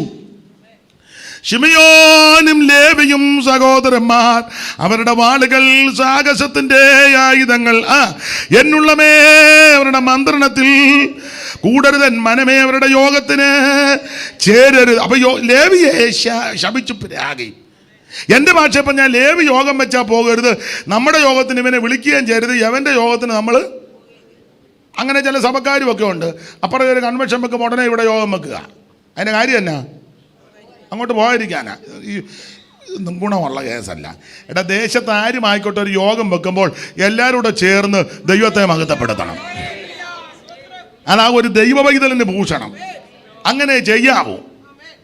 സ്തോത്രം. ഈ ദേശത്ത് ആരുമാകട്ടെ, ചർച്ചക്കോടാകട്ടെ, IPC ആകട്ടെ, അസംബ്ലീസ് ഒക്കെ ആകട്ടെ, ഷാരോൻ ആകട്ടെ, സ്വതന്ത്ര പെന്തിക്കോസ് ആകട്ടെ, ദേശത്ത് യേശുവിൻ്റെ നാമമല്ലേ ഉയർത്തുന്നേ. ദേശത്തൊരു യോഗം വെക്കുമ്പോൾ നമ്മുടെ ആ ഏരിയയിലൊരു യോഗം ഉണ്ടെങ്കിൽ അന്നേരം യോഗം വെക്കരുത്, എല്ലാവരും കൂടെ ചെന്ന് സഹകരിക്കണം. സ്തോത്രം. ഇതൊക്കെയാ ദൈവമക്കൾക്ക് യോഗ്യത. സ്തോത്രം. ആട്ടെ, ഞാൻ വിവരിക്കുന്നില്ല. അപ്പോൾ ഇവരുടെ യോഗത്തിന് പോവുകയും ചെയ്യരുത്, നമ്മുടെ യോഗത്തിന്. അന്ന് മുതൽ ഈ ലേവി യോഗം വെച്ചാൽ ഇവരാരും പോകുകയല്ല. ഇവരുടെ യോഗത്തിന് ലേവിയെ വിളിക്കത്തില്ല. പക്ഷേ ലേവി എതിർത്തില്ല, ഉടക്കിയില്ല, പ്രശ്നം ഉണ്ടാക്കാൻ പോകില്ല. എൻ്റെ ഭാഷ പറഞ്ഞാൽ ലേവി അന്ന് മുതൽ ദൈവസന്നിധിയിൽ ജാഗരിക്കാൻ തുടങ്ങി. കർത്താവ് പോഷത്വങ്ങളൊക്കെ ഉണ്ട്, കുറവുകളൊക്കെ ഉണ്ട്. വാളെടുത്ത് വെട്ടാൻ പോയി. അപ്പനോട് അനുവാദം ചോദിക്കാതെ ക്ഷിപ്രകോപത്താലെ ആത്മസംയമൻ്റെ മേലാതെ ചില കാര്യങ്ങളൊക്കെ ചെയ്തു. ഇല്ലെന്നൊന്നും പറയുന്നില്ല. ലേവി പറയുക, അത് മൗനമായിട്ട് അതാ വെളിപ്പെടുത്തുന്നത്. തെറ്റുപറ്റി, പോഷത്വം വന്നു. ശിമിയോനെ കൂട്ടുപിടിച്ച് ഞാൻ വേദനപ്പെട്ടിരുന്നവരെ ആ വെട്ടിക്കൊന്നത്. തെറ്റി. അതുകൊണ്ടാണല്ലോ അപ്പൻ മരിക്കുന്നതിന് മുന്നേ എന്നെ പ്രിയാഗി. ഞാനതിനെ എതിർക്കുന്നില്ല, ഞാനതിന് യോഗ്യന. പക്ഷേ എന്നോട് ക്ഷമിക്കണം, എന്നോട് പൊറുക്കണം, എൻ്റെ കുറവുകൾ ക്ഷമിക്കണം, എൻ്റെ പാപം ക്ഷമിക്കണം. അവിടുന്ന് എനിക്ക് ഒരവസരം തരണം. ഇതിനകത്ത് കയറിപ്പറ്റാൻ, ഇതിനകത്തൊന്ന് കയറിപ്പറ്റാൻ എനിക്കൊരവസരം തരണം. ലേവി അന്ന് മുതൽ ദൈവസന്നിധി മുട്ടിപ്പായിട്ട് കരകയാ. കർത്താവെ, തള്ളിക്കളയരുത്, ഉപേക്ഷിക്കരുത്, എന്നെ ത്യജിക്കരുത്, എന്നെ വിട്ടുകളയരുത്, എന്നെ ആട്ടിക്കളയരുത്. എനിക്ക് ഒരു അവസരം നീ തരണമെന്ന് മുട്ടിപ്പായി പ്രാർത്ഥിച്ചു. ഏറെ നാളുകൾ പ്രാർത്ഥിച്ചു കഴിഞ്ഞപ്പോൾ ദൈവം തമ്പുരാൻ ഈ പ്രാർത്ഥന കേട്ടു. മോശ കൂടാരത്തിന്റെ വാതിൽക്കൽ നിന്ന് ചോദിക്കുക, യഹോവയുടെ പക്ഷത്തുള്ളവൻ എൻ്റെ അടുക്കൽ വരട്ടെ. അപ്പോൾ മറ്റ് 10-11 ഗോത്രങ്ങൾ ആമേൻ സ്തോത്രം ഉഴപ്പി നിന്നപ്പോൾ ലേവി, എൻ്റെ ഭാഷയാ, ലേവി കണ്ണു കാണിച്ചു. എടാ, നാളുകളായി പ്രാർത്ഥിച്ച വിഷയത്തിന് മറുപടിയാ, ദൈവം അവസരം തരിക, സമയം തക്കത്തിൽ ഉപയോഗിക്ക്. ചേടി അകത്ത് കയറാൻ പറഞ്ഞു. ലേവി ക്ഷണത്തിൽ മോശയുടെ അടുക്കൽ വന്നു. അടുക്ക വന്നപ്പോൾ മോശ ദൈവാലോചനയാൽ പറഞ്ഞു, ഇനി അപ്പനെന്നോ അമ്മയൊന്നൊന്നും നോക്കണ്ട, വാളെടുത്ത് വെട്ടാൻ പറഞ്ഞു. എൻ്റെ ഭാഷയെ പറഞ്ഞ ഇവന്മാർ യോഗത്തിന് വിളിക്കാത്തതിൻ്റെ അരിജോ ഉണ്ട്. അതിൻ്റെ ഒരു ചൊരുക്കുമൊക്കെ ഉണ്ട്. അതുകൊണ്ട് ഒരറ്റം മുതൽ അങ്ങ് അറിയാൻ തുടങ്ങി. വാളെടുത്ത് വെട്ടി നല്ല കീച്ച് അറിഞ്ഞ്, എൻ്റെ ഭാഷ പറഞ്ഞ് അറിഞ്ഞങ്ങ് പിടിപ്പിച്ചു. ഒരു നിര അങ്ങ് നിരത്തി 3000 എണ്ണം യഹോവയുടെ പക്ഷത്ത് നിന്ന് സമയം തക്കത്തിൽ ഉപയോഗിച്ചു. ഇങ്ങനെ സമയം തക്കത്തിൽ ഉപയോഗിച്ച സംഭവം നിങ്ങൾക്കറിയാം. അത് ഏത് വിധത്തിലാന്ന് പഴയ നിയമത്തിൻ്റെ മധ്യസ്ഥനാകുന്ന മോശ പറഞ്ഞിട്ടുണ്ട്. വായിച്ചു, അറിവുള്ള വാക്യമാ.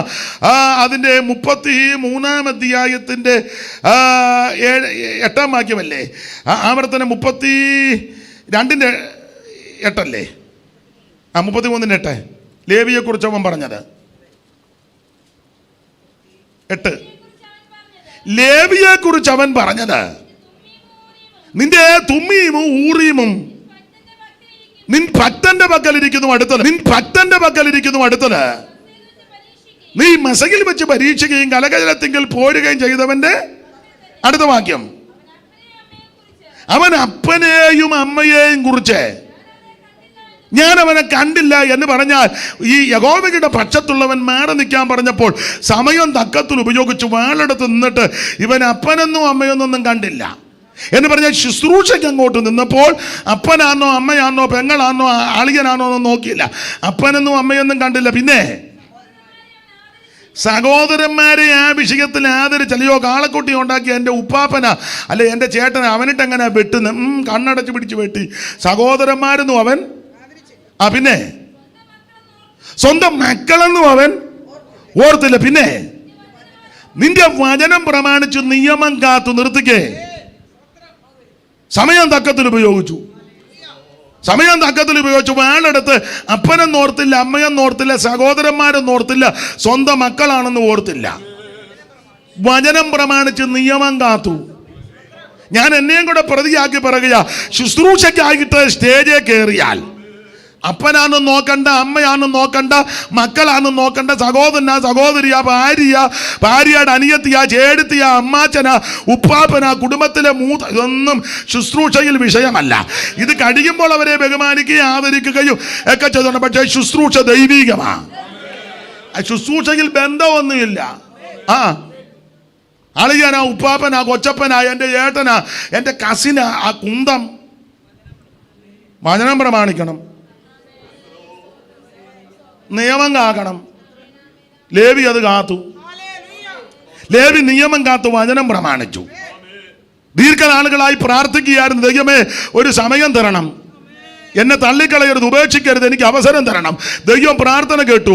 മോശയെ കൊണ്ട് ചോദിക്കുക, യഹോവയുടെ പക്ഷത്തുള്ളവൻ എൻ്റെ അടുക്ക വരാൻ. ചാടിക്കേറി ഒരറ്റം മുതൽ അങ്ങോട്ട് വെട്ടി. ഈ ശുശ്രൂഷ ദൈവം അങ്ങ് അംഗീകരിച്ചു. ഈ ശുശ്രൂഷ ദൈവം അംഗീകരിച്ചെന്ന്. ദൈവം അംഗീകരിച്ചത് കൊണ്ട് പിന്നെ വിനേകാസിന്റെ കാര്യമൊന്നും എടുക്കുന്നില്ല, ഭാഗത്തേക്ക് ഇപ്പൊ പോകുന്നില്ല. ദൈവം ഒരു പ്രമാണം കൊടുത്തു, ഇനി ലേവി ആയിരിക്കും ശുശ്രൂഷിക്കുന്നത്. ഈ ശുശ്രൂഷ ദൈവം അങ്ങ് അംഗീകരിച്ചു. എന്റെ ഭാഷ പറഞ്ഞ ഇവന്മാരും ലേവിയെ ശുശ്രൂഷയ്ക്ക് വിളിക്കത്തില്ലായിരുന്നു. ആണ് ഇവന് അപ്പം രാജ്യതല്ലേ, കായ്ക്ക് തൊടിക്കുകയല്ലായിരുന്നു. ലേവി ഉടക്കാനൊന്നും പോയില്ല, മുട്ടയിലിരുന്നു. സമയത്ത് വിളിച്ച് യഹോവയുടെ പക്ഷത്ത് വരാൻ. ലേവി ചിന്തിച്ചു ഇവന്മാരും കായ്ക്ക് തൊടിക്കുന്നില്ല, പിന്നെ ദൈവത്തിന്റെ പക്ഷത്ത് അങ്ങ് നിന്നേക്കാം. ഇവന്മാരും കായ്ക്ക് തൊടിക്കുന്നുമില്ല, മിണ്ടുന്നും എന്നാ പിന്നെ ഇനി അറ്റ കായ്ച്ച ദൈവത്തിന്റെ പക്ഷത്ത്, ദൈവത്തിന്റെ പക്ഷത്തോട്ട് കയറി. അപ്പൊ സ്വർഗം മേളിൽ നോക്കിയാടെ എൻ്റെ പക്ഷത്ത് നിൽക്കാൻ ഒരുത്തനുമില്ലേ. നോക്കിയപ്പോ ആണ്ടെ ക്ഷിപ്രകോപിക ആത്മസംയമനം ഇല്ലാത്തവനായിരുന്നു, എടുത്തിയാട്ടമൊക്കെ ഉള്ളവനാ. പക്ഷെ അവനാണ്ടിപ്പോ എൻ്റെ പക്ഷത്ത് നിൽക്കുന്നു. തമ്പുരാനൊക്കെ കൃപ ചൊരിഞ്ഞു. ദൈവം കൃപ ചൊരിഞ്ഞു. യവന്റെ മണ്ട ദൈവത്തിന്റെ കൃപ ചൊരിഞ്ഞു പറഞ്ഞ് വെട്ടിക്കോളാൻ പറഞ്ഞു. നല്ല ഉത്സാഹത്തോടെ വെട്ടി. അപ്പനെന്ന് നോക്കിയില്ല, അമ്മയെന്ന് നോക്കിയില്ല, ഉപ്പാപ്പനെന്ന് നോക്കിയില്ല, മക്കളെന്നൊന്നും നോക്കിയില്ല. ഉപദേശം പ്രമാണം അനുസരിച്ച് അങ്ങോട്ട് വെട്ടി. അപ്പൊ ദൈവം തമ്പുരാൻ പറഞ്ഞ അടുത്ത വാക്യം വായിച്ചേ അമ്മ, അടുത്ത വാക്യം വായിരേ. പിന്നെ ലേവ്യ പുസ്തകത്തിലാണ് വായിച്ചുകൊണ്ടിരുന്നത്. നിന്റെ വചനം അവർ പ്രമാണിച്ചു, നിയമം കാത്തുകൊള്ളുക. അതുകൊണ്ട് ലേവിയോട് എന്നാ പറഞ്ഞ അടുത്ത വാക്യം, കളി മാറി, കളം മാറി. ഈ പ്ലേറ്റ് വരെ തിരിക്കുക. ഒരു കാര്യം ചെയ്യ്, 49:5 പറഞ്ഞത് ഇവന്റെ യോഗത്തിന് കൂടരുത്, അവന്റെ മന്ത്രണത്തിലൊന്നും. ദൈവം ഇപ്പൊ തിരിച്ചു പറയുക, ഇനി ലേവി അവർ യാക്കോബിന് നിന്റെ വിധികളും തിരിച്ചു, ശാപത്തെ തിരിച്ചു കൊണ്ടുവരിക. 49:5 പ്രാഗിയത് തിരിച്ചടിക്കുക. നേരത്തെ 11 ഗോത്രക്കാര് ലേവിയെ പരിഹസിച്ചു. ലേവി തീർന്നു, ഇനി ഒരു ശുശ്രൂഷയ്ക്ക് ഇവനെ കൊള്ളത്തില്ല, കേറ്റത്തില്ല, കായ്ക്ക് തൊടിക്കത്തില്ല. ഇതോടെ തകർന്നു, തീർന്നു. ലേവി മിണ്ടാൻ പോയില്ല. ലേവി മൗനമായിട്ടിരുന്ന് പ്രാർത്ഥിച്ചു ദൈവസന്നിധി കരഞ്ഞപ്പോ തമ്പുരാൻ തേണ്ട തിരിച്ചു പറഞ്ഞ, ഇനി ഒരു കാര്യം, ലേവി ആയിരിക്കും നിങ്ങളെ 11 ഉപദേശിക്കുന്നേ. നേരെ തിരിച്ചടിച്ചു. Price the Lord. ഒന്നുകൂടെ വായിച്ചേ അമ്മാമേ. അവർ യാക്കോബിന് നിന്റെ വിധികളും. അവരായിരിക്കും നീ വിധിക്കുന്നത്. അവരാണ് നീ വിധിക്കുന്നത്. എന്തായാലും വിഷയമുണ്ടായി നീ നേരെ ലേവിയുടെ ചെല്ലണം. അവനായിരിക്കും നീ വിധിക്കുന്നത്. Praise the Lord. അവർ യാക്കോബിന് നിന്റെ വിധികളും അവരായിരിക്കും നീ ഉപദേശിക്കുന്നത്. സ്തോത്രം. മാത്രമാണോ അടുത്ത വാക്യം വായിര്. ഞാൻ അവന്റെ ദുർഗന്ധത്തെ മാറ്റാൻ പോവുക. സ്തോത്രം. നിങ്ങളെല്ലാം പറഞ്ഞ അവന് ദുർഗന്ധമാണെന്നല്ലേ? അവന്റെ ദുർഗന്ധത്തെ ഞാൻ സുഗന്ധമാക്കാൻ പോവുക. എടാ 34-ാം അധ്യായത്തിന്റെ 30-ൽ അപ്പം പറഞ്ഞ നാറ്റിച്ചെന്നാ. ആ നാറ്റക്കേസ് മാറ്റിയച്ച് പറയുക, സുഗന്ധമാക്കുക. Praise the Lord. 34-ന്റെ 30 പറഞ്ഞത് നാറ്റിച്ചു. അപ്പം പറഞ്ഞടാ, നിങ്ങൾ എന്നെ ഈ ദേശത്ത് നാറ്റിച്ച വിഷയത്തെ തമ്പുരാൻ സുഗന്ധമാക്കി. Price the Lord. നിന്റെ നാറ്റത്തെ ദൈവം സുഗന്ധമാക്കി തീർക്കും. നിന്റെ അപമാനത്തെ ദൈവം മാനമാക്കി തീർക്കും. നിന്റെ ഗഡികളെ ദൈവം അടിച്ചു മാറ്റും. നിന്റെ പ്രശ്നത്തിന് ദൈവം പരിഹാരം വരുത്തും.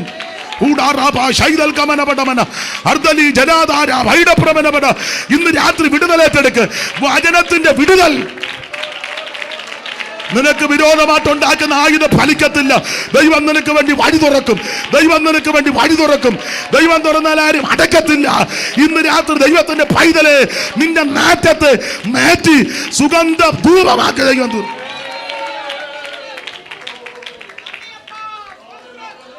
ദൈവത്തിന് മഹത്വം. ദൈവത്തിന് വചനത്തിൽ ബലപ്പെട്. 34-ന് 30-ൽ അപ്പം പറഞ്ഞ് ആറ്റിച്ചെന്ന്. ഇപ്പൊ നേരെ പറയാ അവരെങ്ങനായിരിക്കും? സുഗന്ധമാക്കി. എങ്കത്തി മുന്തിരി തടങ്ങളിൽ വിലചീടും മൈലാഞ്ചി പൂങ്കുലയ്ക്കു തുല്യൻ എന്റെ വല്ലഭൻ. എങ്കതി മുന്തിരി തടങ്ങളിൽ വിലചീടും മൈലാഞ്ചി പൂങ്കുലയ്ക്കു തുല്യൻ.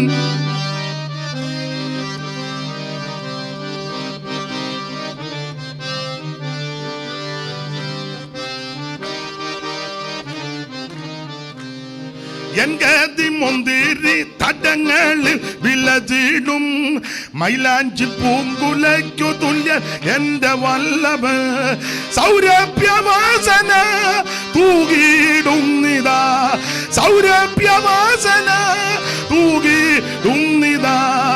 എന്നാശയെന്നു എന്റെ രക്ഷിതാവിലകയാൽ എന്നാശ പോലവൻ വന്നെന്നെ ചേർത്തുകൊള്ളുമേ.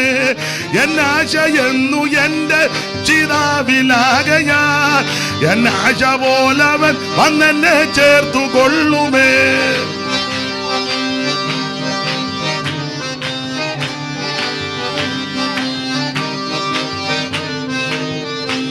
ചെറുമാനിൻ കാലയ്ക്കുമൊത്ത പോലെ എൻ പ്രിയ ചെറുകുന്നു മലക ചാടിയോട് കുതിച്ചു വരുന്നിതാ.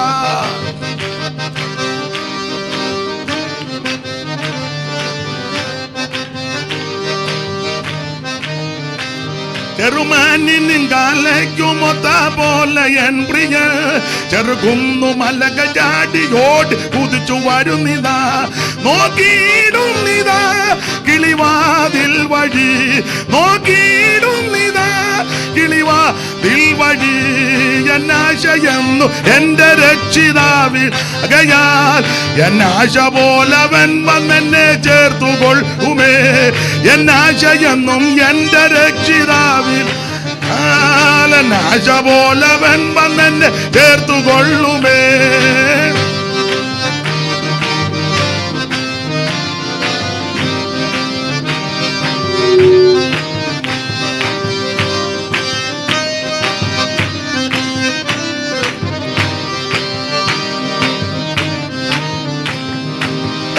മരങ്ങൾക്കിടയിൽ നല്ല നാരകം പോലെ കൂട്ടുസഖിമാർ തൻ നടുവിലൻ പ്രിയനിതാ. കാട്ടുമരങ്ങൾക്കിടയിൽ നല്ല നാരകം പോലെ കൂട്ടുസഖിമാർ തൻ നടുവിലൻ പ്രിയനിതാ.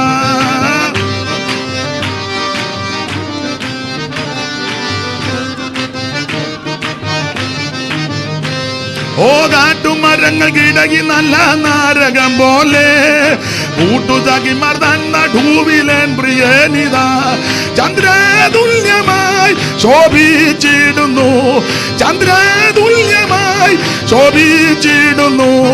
എന്നാശയെന്നു എന്റെ രക്ഷിതാവിലാകെ എന്നാശ പോലവൻ വന്നെന്നെ ചേർത്തുകൊള്ളുമേ. എന്നാശയെന്നു എന്റെ രക്ഷിതാവിൽ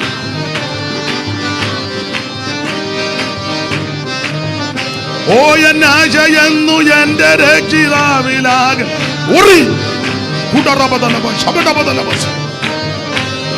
കരമുയർത്ത് ദൈവത്തെ മഹത്വപ്പെടുത്ത. ദൈവത്തിന് മഹത്വം. ഉൽപ്പത്തി പുസ്തകം 34:30 നാറ്റിച്ച വിഷയം ആവർത്തനം 33:8-9 വന്നപ്പം സുഗന്ധമാക്കി. നീ അല്പസമയം വെയിറ്റ് ചെയ്താൽ മതി. സ്തോത്രം. ശാപത്തെ അനുഗ്രഹമാക്കി തരും. സ്തോത്രം. ദൈവത്തിന് അരനിമിഷം പോരെ. എന്നിട്ട് ലേവിയെ പറ്റി പറയുകയാ, ഇവര് സുഗന്ധധൂപം. പിന്നെ അടുത്ത വാക്യം വായിച്ചേ. അവനായിരിക്കും നീ യാഗം കഴിക്കുന്നത്. നിന്റെ ഒന്നും യാഗത്തിൽ എനിക്കിനി അങ്ങോട്ട് കൊടുത്താൽ മതി, അവൻ കഴിക്കും. അടുത്തത്, യഹോവേ അവന്റെ ധനത്തെ അനുഗ്രഹിക്കണമേ. അനുഗ്രഹിച്ചോ? ധനത്തെ 12 ഗോത്രം ഒരു പോംവഴിയാ. ധനത്തെ അനുഗ്രഹിച്ച 12 ഗോത്രം ദശാംശം കൊടുക്കണം. പ്രമാണമാണ്. നമുക്ക് ദശാംശമല്ല, പിന്നെ മിക്കവാറും ദശാംശം തന്നെ കൊടുക്കുന്നില്ല. പിന്നെ അതിന് ഓഹരിയായിട്ട് തള്ളിക്കൊണ്ട് വരുന്നത്. ദശാംശം എടുക്കാം. ദശാംശം എന്ന് പറഞ്ഞാൽ ദശാംശം 10-1. ഉദാഹരണമാണ്.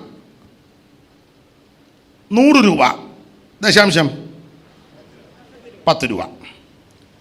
12 ഗോത്രം 100 രൂപ ഓരോരുത്തരുടെ കയ്യിൽ. ദശാംശം എത്ര വരും? 120. ദശാംശം ആർക്കുള്ളതാ? ലേവിക്ക്. ചുമ്മാ ഇരിക്കുമ്പോഴോ? ലേവി ചുമ്മാ ഇരിക്കുമ്പോൾ കിട്ടുന്നതാണോ? ലേവിയുടെ ജോലി എന്നാന്ന് ഞാൻ തെളിയിക്കാം. ചുമ്മാ അതല്ല, മനസ്സിലിരിപ്പിതാ. ചുമ്മാ ഇരിക്കുമ്പം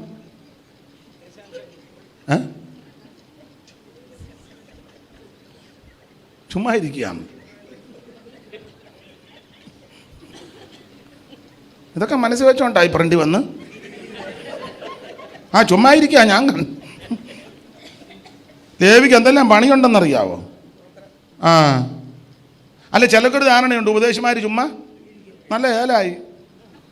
എല്ലാവരുടെയും കാര്യമൊന്നും എനിക്കറിയത്തില്ല, എൻ്റെ കാര്യം എനിക്കറിയാം. അദ്ദേഹം അതുപോലെ തന്നെ. ശരിക്കും ഉറങ്ങാൻ പോലും ചിലപ്പോൾ നേരം കിട്ടുന്നില്ല. ഞാനാന്ന് എൻ്റെ ഒരു നിങ്ങൾ എങ്ങനെ ഉൾക്കൊള്ളുമെന്ന് അറിയത്തില്ല. ഞാൻ എൻ്റെ സമയം ഞാൻ കളയത്തില്ല. എൻ്റെ ഭാഷയിൽ പറഞ്ഞാൽ ഉറങ്ങുന്ന സമയമേ എനിക്ക് പോകുന്നുള്ളൂ. ഞാൻ വെളുപ്പിന് എഴുന്നേക്കും, സ്വോത്ര പ്രാർത്ഥന കഴിയും, പിന്നെ അത് കഴിഞ്ഞ് കുടുംബ പ്രാർത്ഥനയുണ്ട്, അത് കഴിയും. ചിലപ്പം രാവിലെ ഒത്തില്ല വൈകിട്ട് നടക്കാൻ പോകും, അത്യാവശ്യമാണ്. കഴിവിൻ്റെ പരമാവധി ദുഃഖഭവനങ്ങളിൽ ഞാൻ പോകും. ഒരു നോക്കെന്തെങ്കിലും കണ്ട് ഒരു വാക്കെങ്കിലും പറയാം. യോഗങ്ങളും മുടക്കുകയല്ല. പ്രായമുള്ളവരെയൊക്കെ കാണാൻ ഞാൻ പോകും. എല്ലായ്പ്പോഴും ചിലപ്പോൾ ഒത്തൊന്നും വരികയല്ല. സമയം കളയത്തില്ല. പിന്നെ കിട്ടുന്ന സമയമൊക്കെ വേദപുസ്തകം വായിക്കുകയും ധ്യാനിക്കുകയും ചെയ്യും, പ്രാർത്ഥിക്കും.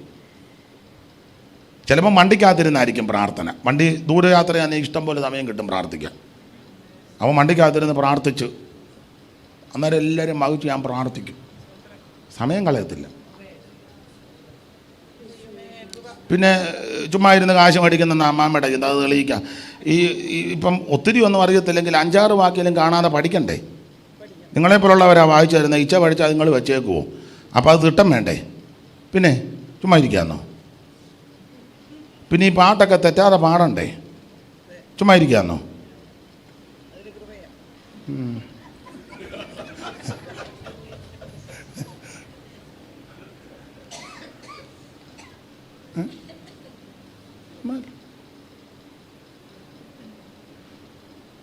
സ്തോത്രം.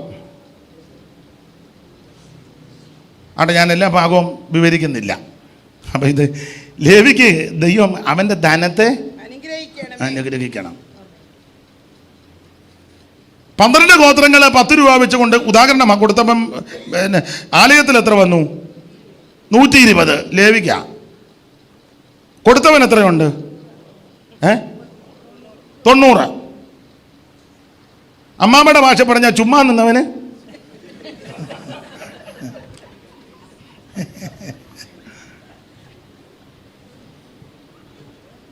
അല്ല, ചുമ്മാ നിൽക്കുന്നെന്ന് പറഞ്ഞെങ്കിലും എതിർക്കുന്നില്ല.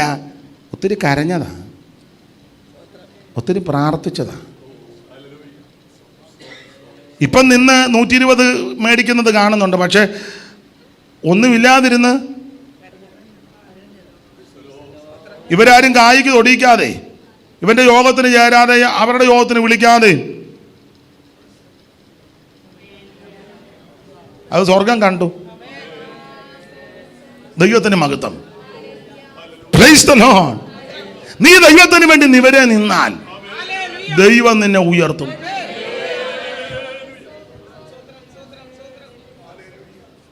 സ്തോത്രം. ദൈവം ഉയർത്തും. ഞാൻ ചിലരിനോട് ചോദിക്കും, പിന്നെ പറയുന്നത് മോശമാണ് ആട്ടെ, വേണ്ട, വെറുതെ അസ്വസ്ഥത ഉണ്ടാക്കുന്നില്ല.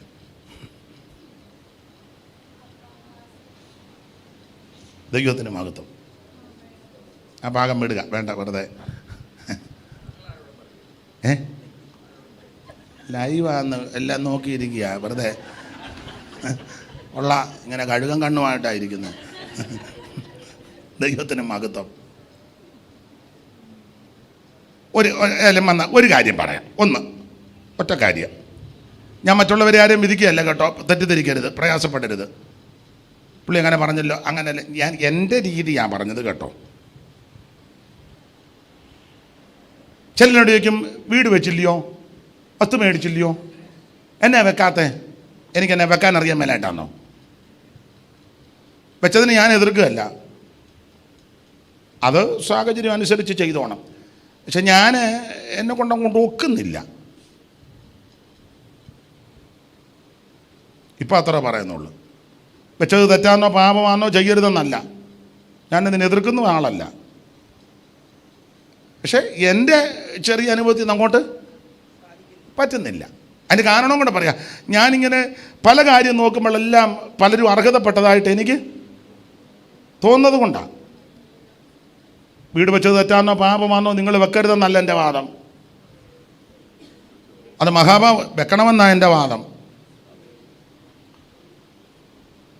അനേക ദൈവദാസന്മാർ എന്ത് ബുദ്ധിമുട്ടുന്നതായിട്ട് ഞാനും കാണുന്നു. ഈ കുമ്പനാട്, റാന്നി, നെല്ലിക്കാമണ്ണ് സൈഡ്, പിന്നെ അങ്ങനെ പെന്തിക്കോസുകാർ കൂടുതലുള്ള ഏരിയ ഉണ്ടല്ലോ, കൊട്ടാരക്കര, അടൂര്, മിക്ക എത്രയോ വീടുകളാണ് വെറുതെ കിടക്കുന്നത്. വിഷയടിച്ച കുമ്പനാട് സൈഡിലൊക്കെ ഏക്കർ കണക്കിന് വസ്തുവും വീടും ഇഷ്ടം പോലെ. എത്രയോ ദൈവമക്കൾ, ദൈവദാസന്മാർ, ദൈവമക്കൾ വീടില്ലാതെ, കയറി കിടക്കാൻ ഇടമില്ലാതെ ഞരങ്ങുന്നു. ഞാൻ ഈ പെന്തിക്കോസുകാരോടും അല്ലെങ്കിൽ മറ്റുള്ളവരോടും പറയും, നിങ്ങൾ ഫ്രീ ആയിട്ട് കൊടുക്കണ്ട, കുറച്ചുകൂടെ ഒന്ന് വില കുറച്ച് 10 ദൈവമക്കൾക്ക് കൊടുത്താൽ, അമേരിക്കയിലും കാനഡയിലും ഓസ്ട്രേലിയയിലും പിന്നെ ഇവിടെ UK ഒക്കെ ഉണ്ടല്ലോ, ആട്ടെ, ദൈവം നിങ്ങളെ സഹായിക്കട്ടെ, അവിടെ ഇരിക്കുന്നവരെ ദൈവം മാനിക്കട്ടെ. ഏതായാലും അപ്പനും അമ്മയൊക്കെ ഇനി അങ്ങോട്ട് പോയാൽ അതുങ്ങൾ ഇനി ഇങ്ങോട്ട് വരികയില്ല, കൊച്ചുങ്ങളൊട്ടും വരുമെന്ന് എനിക്ക് തോന്നുന്നില്ല.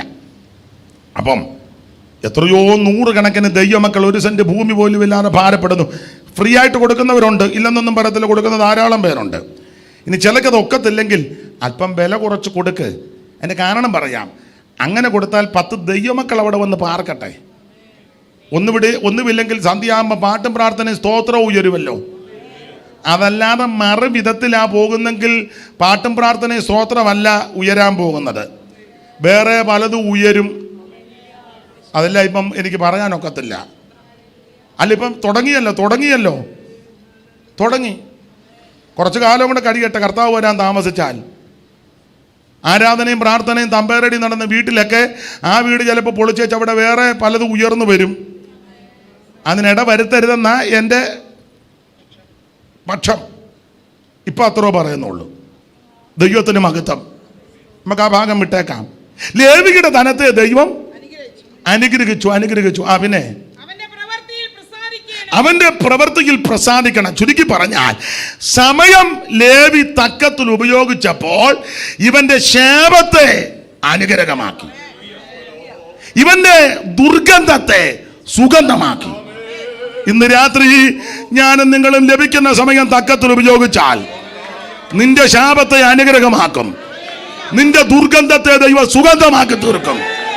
Price the Lord. സമയം നഷ്ടപ്പെടുത്തി കളയരുത്, സമയം നഷ്ടപ്പെടുത്തി കളയരുത്, അവസരം നഷ്ടപ്പെടുത്തി കളയരുത്. അവൻ ലഭിക്കുന്ന സമയം തക്കത്തിൽ ഉപയോഗിക്കണം. ആരാധിക്കാൻ അവസരം കിട്ടുമ്പോൾ ആരാധിക്കണം, പ്രാർത്ഥിക്കാൻ അവസരം കിട്ടുമ്പോൾ പ്രാർത്ഥിക്കണം, സ്തോത്രം ചെയ്യുവാൻ അവസരം കിട്ടുമ്പോൾ സ്തോത്രം ചെയ്യണം, കർത്താവിന്റെ വേലയ്ക്ക് കൊടുക്കാൻ അവസരം കിട്ടുമ്പോൾ കൊടുക്കണം, ഓടി നടന്ന് വേല ചെയ്യുവാൻ ആക്കമുള്ളപ്പോൾ ഓടി നടന്ന് വേല ചെയ്യണം, ലഘുലേഖ കൊടുക്കാൻ അവസരം കിട്ടിയാൽ ലഘുലേഖ കൊടുക്കണം, പരസ്യോഗം നടത്താൻ അവസരമുണ്ടെങ്കിൽ പരസ്യോഗം നടത്തണം, തിരുവചനം പറയുവാൻ സാവകാശങ്ങൾ ലഭിച്ചാൽ വചനം പറയണം, വീടുകളെ കയറി സുവിശേഷം പറയുവാൻ അവസരം ലഭിച്ചാൽ നഷ്ടപ്പെടുത്തരുത്. ലഭിക്കുന്ന അവസരം തക്കത്തിൽ ഉപയോഗിക്കണം. Price the Lord. ദൈവമക്കളെ, സമയം തക്കത്തിൽ ഉപയോഗിക്കണം. ലേവി സമയം തക്കത്തിൽ രക്ഷപ്പെട്ടു. ഒരു കാര്യം ഇവിടെ പറഞ്ഞു നിർത്താം. സമയം തക്കത്തിൽ ഉപയോഗിച്ചു. 2 വാക്യം വായിരെ. ന്യായാധിപന്മാരുടെ പുസ്തകം 5:18 68 സങ്കീർത്തനം 24 മുതലും പെട്ടെന്ന് വായിച്ചോ. സെബുലൂൻ പ്രാണനെ ത്യജിച്ച ജനം നഫ്താലി പോർക്കളമേടുകളിൽ തന്നെ. ഇനി 68:24 താഴെ. ദൈവമേ, അവർ നിന്റെ എഴുന്നള്ളത്തെ കണ്ടു. എൻ്റെ ദൈവവും രാജാവുമായവന്റെ വിശുദ്ധ മന്ദിരത്തെങ്കിലേക്കുള്ള എഴുന്നള്ളത്തെ തന്നെ. സംഗീതക്കാർ മുമ്പി നടന്നു, വീണക്കാർ മുമ്പി നടന്നു, തപ്പ് കൊട്ടുന്ന കന്യകമാർ ഇരുപുറവും നടന്നു. പിന്നെ ഇസ്രായേലിന്റെ ഉറവിൽ നിന്നുള്ളവരെ സഭായോഗങ്ങളിൽ നിങ്ങൾ ദൈവമായ കർത്താവിനെ വാഴ്ത്തുവീൻ. അവിടെ അവരുടെ നായകനായ ചെറിയ ബെന്യാമീനും പിന്നെ യഹൂദ പ്രഭുക്കന്മാരും അവരുടെ സംഘവും സെബുലൂൻ പ്രഭുക്കന്മാരും നഫ്താലി പ്രഭുക്കന്മാരും. അപ്പൊ സെബുലൂൻ പ്രഭുക്കന്മാരും നഫ്താലി പ്രഭുക്കന്മാരും എവിടെ ഉണ്ടെന്നാ? അവിടെ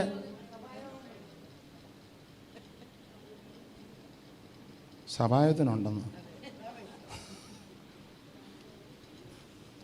സഭായത്തിന് താമസിച്ചേ വരുവുള്ളൂ, നേരത്തെ പോവുകയും ചെയ്യും.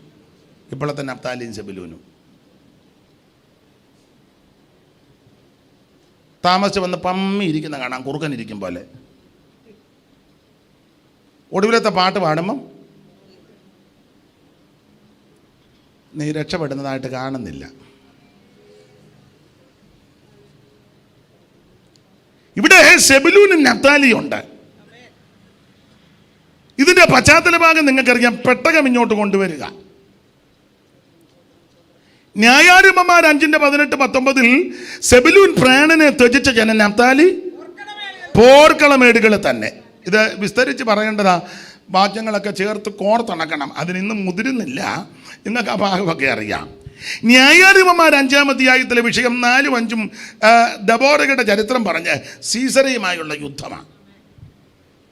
900 ഇരുമ്പരഥവുമായിട്ട് സീസര ഇസ്രായേൽ മക്കളെ ദീർഘനാളുകളായി പേടിപ്പിക്കുക. ഇവനെപ്പറ്റി പറയുന്നതെല്ലാം 900 ഇരുമ്പരഥ. ഇവനെപ്പറ്റി എവിടെ പറഞ്ഞാലും അങ്ങനെ 900.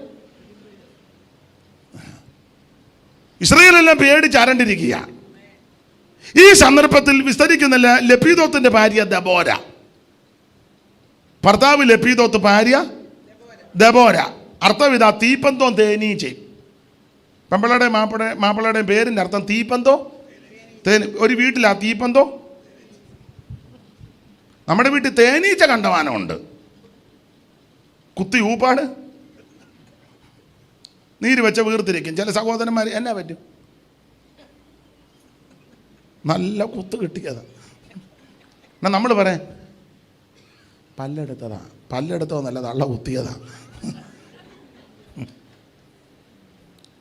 ആട്ടെ, ഞാൻ ആ ഭാഗത്തേക്ക് പോകുന്നില്ല. എന്തിനാ ആലോക്യം ഉണ്ടാക്കുന്നത്? തീപ്പന്തോ തേനീച്ച ഒരു വീട്ടിൽ. ഈ സന്ദർഭത്തിൽ 900 ഇരുമ്പരഥവുമായിട്ട് ഈ സീസരെ ഇവനെ പേടിച്ചു. അപ്പോൾ ദെബോരയെ ദൈവം കയ്യിലെടുത്ത് പറഞ്ഞു, സീസരയെ ഒരു സ്ത്രീയുടെ കയ്യിലോട്ട് കൊടുക്കും. പരസ്യമായി. ലപ്പീനോത്തിന്റെ ഭാര്യ ദെബോരയാണ്. വായിച്ച 4:1 അക്കാലത്ത്. യേഹൂദ് മരിച്ച ശേഷം ആ. ഇസ്രായേൽ മക്കൾ വീണ്ടും അപ്പൊ എടങ്കയ്യനായ യേഹൂദ് അങ്ങ് മരിച്ചു. യേഹൂദ് മരിച്ച ശേഷം ഇസ്രായേൽ മക്കൾ വീണ്ടും യഹോവയ്ക്ക് അനിഷ്ടമാനം ചെയ്തു. ആ യഹോവ അവരെ ഹാസോരിൽമാണ് ഹസോരിമാണ് കനാന്യ രാജാവാകുന്ന യാബീന് വിറ്റുകളഞ്ഞു. വിറ്റെന്ന് പറഞ്ഞാൽ ദൈവത്തിന് വലിയ ലാഭമൊന്നുമില്ല. അതായി വിറ്റത്. ഒരുമാതിരിപ്പെട്ടവരെയെല്ലാം ദൈവം വിറ്റതാ. ഇരിപ്പ് കാണുമ്പോൾ അറിയാം. പിന്നെ ഇവിടെ മെമ്പർഷിപ്പ് ഉള്ളത് കൊണ്ട് എങ്ങും പോകാതെ വിറ്റു. അടുത്ത വാക്യം വായിരും.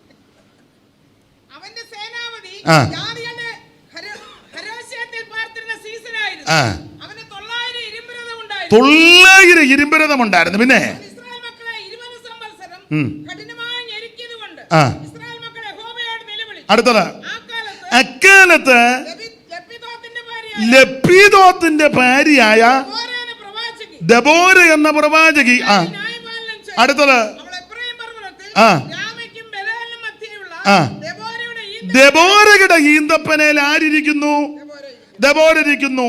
അപ്പൊ എത്ര ദെബോര? ഒന്നുകൂടെ വായിരും. അവൾ എഫ്രയീം പർവ്വതത്തിൽ ആ രാമയ്ക്കും ബെഥേലിനും മധ്യേയുള്ള ആ. ദെബോരയുടെ ആ. ഈന്തപ്പനയുടെ ദെബോരയുടെ ഈന്തപ്പനയുടെ കീഴിലിരിക്കുന്നു. ആരിയ്ക്കുന്നു? ദെബോര ഇരിക്കുന്നു. എവിടെ ഇരിക്കുന്നു? ദെബോരയുടെ ആ ഈന്തപ്പനയുടെ അപ്പൊ എത്ര ദെബോര ആയിരിക്കുമെന്നോ?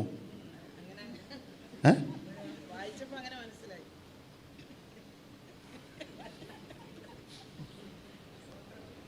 ലപ്പീദോത്തിന്റെ ഭാര്യ ദെബോര എവിടെ ആയിരിക്കുന്നത്? ദെബോരയുടെ ഈന്തപ്പനയുടെ കീഴിൽ. അപ്പൊ അതാരാ?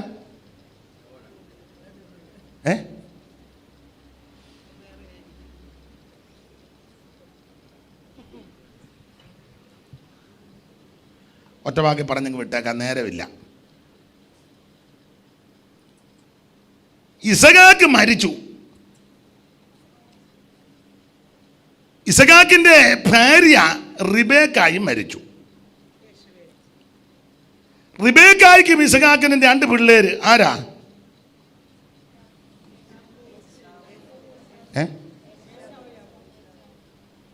അമ്മാമ്മയ്ക്ക് ആ പിള്ളേരോട് വലിയ താല്പര്യമില്ലെന്ന് തോന്നുന്നു.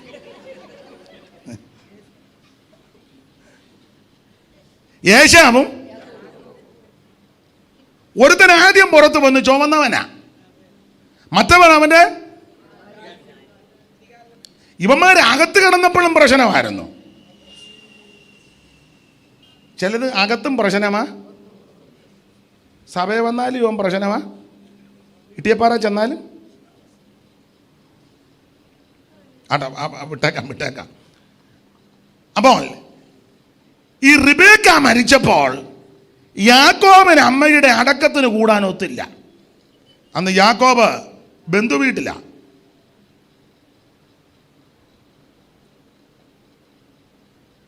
മൂന്നാല് പെണ്ണുങ്ങളും അതിനടുത്ത കൊച്ചുങ്ങളും നല്ല പറ്റിയ ഒരു അമ്മായിയപ്പനും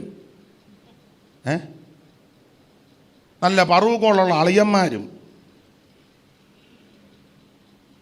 അപ്പൊ ഈ അമ്മയുടെ അടക്കത്തിന് യാക്കോബിന് വരാൻ, അങ്ങനെയുള്ള വിദ്വാന്മാർ നമ്മുടെ ഇടയിലുണ്ട്. പറ്റതള്ള മരിച്ച അടക്കത്തിന് വരാൻ ടിക്കറ്റ് കിട്ടുന്നില്ലെന്നാ പറയുന്നത്. ടിക്കറ്റ് കിട്ടുന്നില്ല. ഒരുത്തരോട് ഞാൻ ചോദിച്ചു, പോകുന്നുണ്ടോടാ? ടിക്കറ്റ് നോക്കിക്കൊണ്ടിരിക്കുക. ഞാൻ പറഞ്ഞു, എടാ ഞാനൊരു ഭാഷ പറഞ്ഞത് ഇപ്പം ഞാൻ പറയുന്നില്ല. അവനെ അങ്ങനെ വിളിച്ചേ ഒക്കൂ. ആ തള്ളയും തന്തയും കഷ്ടപ്പെട്ടത് എനിക്കറിയാം. അതുകൊണ്ട് ഈ മുടിഞ്ഞവനെ അങ്ങനെ വിളിച്ചു ഞാൻ.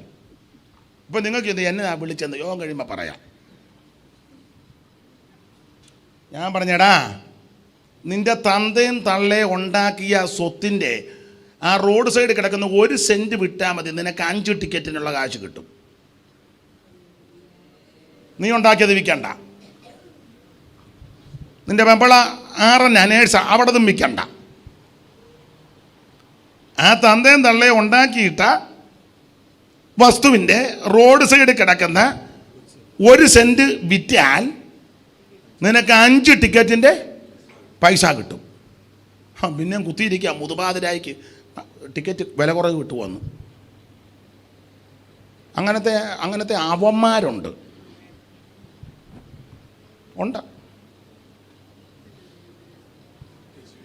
ഉണ്ടെന്ന്.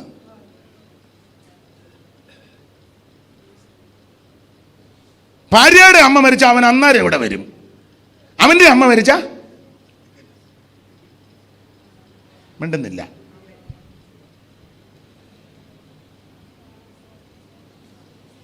എന്നെ എല്ലാവരും ഒരു പോട്ടെ, നമുക്ക് വിഷയം വിട്ടേക്കാം. യാക്കോബിൻ്റെ അമ്മ റിബേക്ക മരിച്ചപ്പോൾ അടക്കാനൊത്തില്ല, വരാനൊത്തില്ല. അപ്പോൾ യാക്കോബ് ചോദിച്ചു, എൻ്റെ അമ്മ മരിച്ചപ്പോൾ അമ്മയുടെ ഒടുവിലത്തെ സമയം ആരായിരുന്നു ശുശ്രൂഷയൊക്കെ ചെയ്ത് അമ്മയെ ശുശ്രൂഷിച്ചത്, അമ്മയ്ക്ക് ഹെൽപ്പ്? അപ്പോൾ പറഞ്ഞു, അത് നിൻ്റെ അമ്മയുടെ കൂടെ ഒരു വേലക്കാരി ഉണ്ടായിരുന്നടാ, ഒരു ധാത്രി. അപ്പോൾ അവൻ പറഞ്ഞെന്നാ അങ്ങനെയാണ് എൻ്റെ അമ്മയുടെ അടക്കത്തിന് എനിക്ക് വരാനൊത്തില്ല, എൻ്റെ അമ്മയെ ശുശ്രൂഷിച്ച് ആ സഹോദരിയെ മരിക്കുമ്പോൾ ഞാൻ അടക്കിക്കോളാം. ആ അമ്മയെ ശുശ്രൂഷിച്ച സഹോദരിയുടെ പേരാണ് ദെബോര. അവൾ മരിച്ചപ്പോൾ യാക്കോബ് കൂടെ ഉണ്ട്. യാക്കോബ് അവളെ അടക്കി. എല്ലാം വായിക്കുന്നില്ല, 35:8 വായിച്ചു. ഉൽപ്പത്തി വായിരു. താളഞ്ഞോട്ട് മറിക്കുമ്പം ഇടത്ത് വശത്ത് മേളിൽ ഇവിടെ ഉണ്ട്. റിബേക്കയുടെ ധാത്രിയായ ദെബോര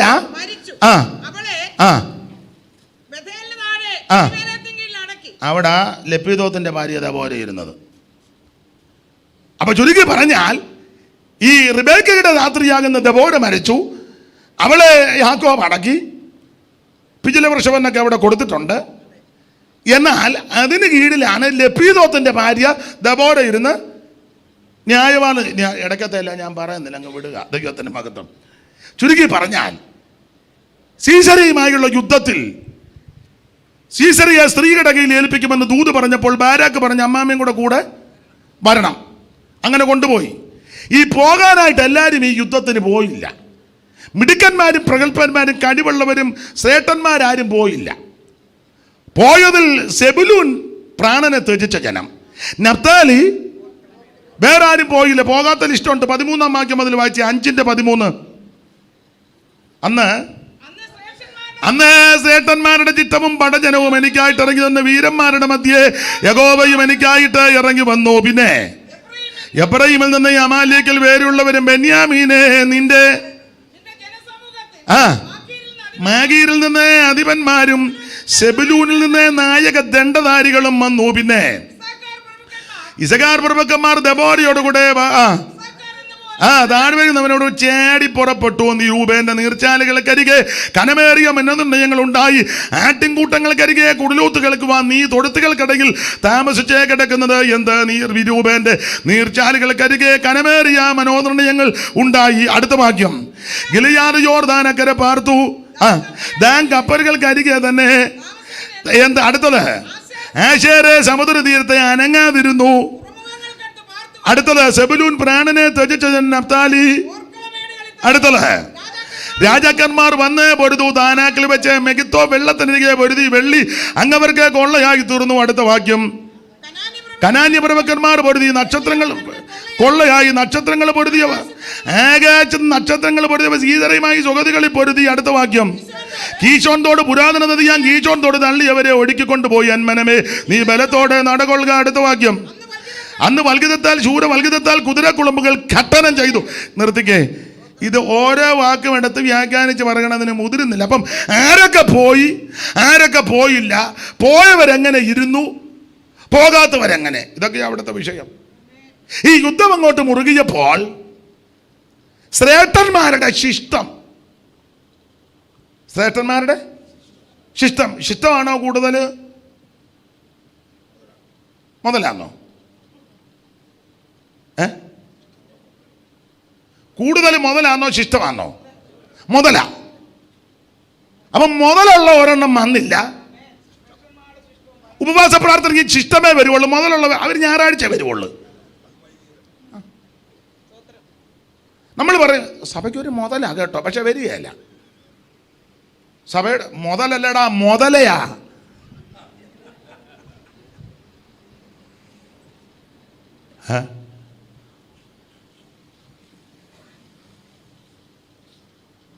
ഇവിടെ ഇപ്പം വന്നിരിക്കുന്നത് ശിഷ്ടമാ. ശ്രേഷ്ഠന്മാരുടെ ശിഷ്ടം കുറച്ചേ ഉള്ളൂ,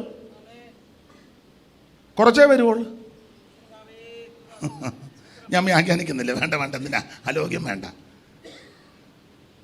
ശ്രേഷ്ഠന്മാരുടെ ശിഷ്ടവും പടജനവും എനിക്കായിട്ട് ഇറങ്ങുന്ന വീരന്മാരുടെ മധ്യേ ഇത് ദൈവം ഇറങ്ങി വന്ന യുദ്ധമാണ്. ദൈവം ഡയറക്റ്റ് ഇറങ്ങി വന്ന യുദ്ധമാണ്. ദൈവം ഇറങ്ങി വന്ന യുദ്ധത്തിന് മിടുക്കന്മാരാരും വന്നില്ല. ആശേർ വന്നു അനങ്ങാതിരിക്കുക. ദാന് അവനും വലിയ ഗുണമൊന്നുമില്ല. സ്തോത്രം. മിടുക്കന്മാരാരും വന്നില്ല, സേട്ടന്മാരും വന്നില്ല, ഉന്നതന്മാരാരും വന്നില്ല. പക്ഷേ നഫ്താലി സെബുലൂനും പ്രാണനെ ത്യജിച്ചു. അവർക്കൊരു കാര്യം ബോധ്യപ്പെട്ടു, ഇത് സാധാരണ യുദ്ധമല്ല, ദൈവം തമ്പുരാൻ ഇറങ്ങി വന്ന യുദ്ധമാണ് എന്ന് പറഞ്ഞ ദൈവം ഇറങ്ങി വന്ന യുദ്ധത്തിന് സെബുലൂനും നഫ്താലി മുന്നരേ വന്നു. ഞാൻ ഓടിച്ചങ്ങ് നിർത്താം. അപ്പൊ സമയം തക്കത്തിൽ സെബുലൂനും നഫ്താലിയും സമയം തക്കത്തിൽ ഉപയോഗിച്ചു.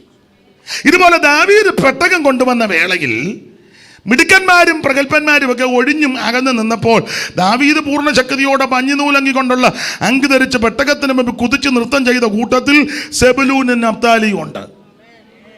ഒന്ന്, ഈ ആത്മീക യുദ്ധത്തിൽ ഇവർ രണ്ടുമുണ്ട്. രണ്ട്, ആരാധനയിൽ സഭായോഗത്തിൽ ഇവർ രണ്ടുമുണ്ട്. സമയം തക്കത്തിൽ ഉപയോഗിച്ചു. ഇനി നിങ്ങളെ എടുത്ത് വായിക്കേണ്ട യോശുവയുടെ പുസ്തകമൊക്കെ ചേർത്ത് പഠിക്കുമ്പോൾ ഇവർക്ക് അവകാശ ഭൂമി കൊടുത്തത് അത്ര നല്ല ഭൂമിയല്ല. പ്രാരംഭത്തിൽ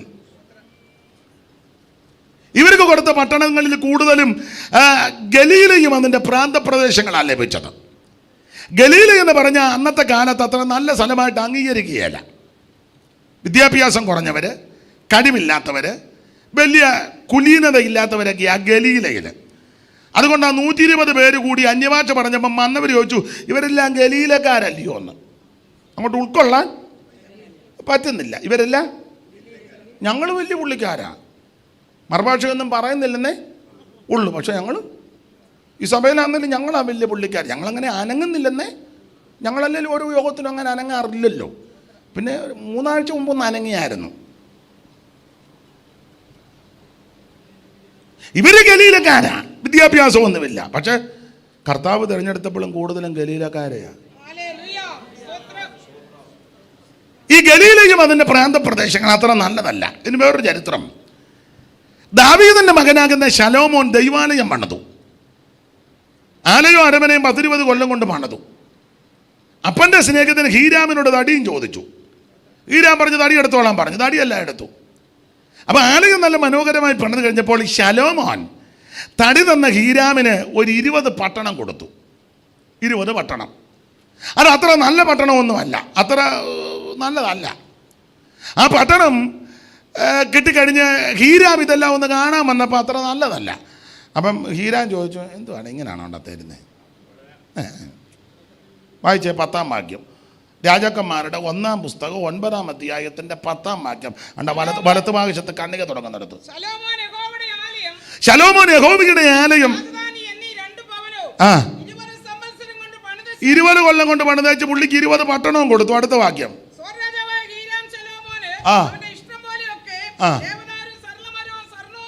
പുള്ളി ഇഷ്ടം പോലെ കൊടുത്തു. ഇവൻ വലിയ സൂത്രക്കാരനാണ്. അടുത്തത് 20 ഗലീലാദേശത്താ കൊടുത്തത്. 20 പട്ടണം. ഈ 20 പട്ടണം അത്ര നല്ലതൊന്നുമല്ല. അപ്പൊ ഹീരാം ഈ പട്ടണമൊക്കെ ഒന്ന് കാണാൻ വന്നു. പുള്ളി ഇഷ്ടം പോലെ തടി കൊടുത്തതാ. ചെറുക്ക് കൊടുക്കാൻ അറിയത്തില്ല, മേടിക്കാൻ അയ്യോ. അവൻ്റെ പോക്കറ്റിരിക്കുന്ന കാശ് നമ്മുടെ പേഴ്സിൽ വരുന്ന അത്ര വിദ്യ ഇറക്കിക്കളയും. നമ്മുടേത് കൊടുക്കുകയല്ല. തൂമ്പായുടെ ഊരാ. ഞങ്ങളുടെ നാട്ടിലൊരു തൂമ്പായുണ്ട്, അതിന് പേര് കുളന്തോണ്ടി തൂമ്പ എന്നാ. അത് ഇങ്ങോട്ടല്ലിരിക്കുന്നത്, അങ്ങോട്ടാ. കണ്ടിട്ടില്ല. ഇവിടെ എൻ്റെ ഭാഷ എന്നാന്ന് എനിക്കറിയാൻ മേല. നമ്മുടേതെല്ലാം പക്ഷെ ഞങ്ങളുടെ നാട്ടിൽ ഇപ്പം അത് കാണുന്നില്ല. അത് കുളന്തോണ്ടി തൂമ്പാന്നാ. ആണ് അങ്ങോട്ടായിരിക്കുന്നത്. ഇതിങ്ങനെ ഇങ്ങനെ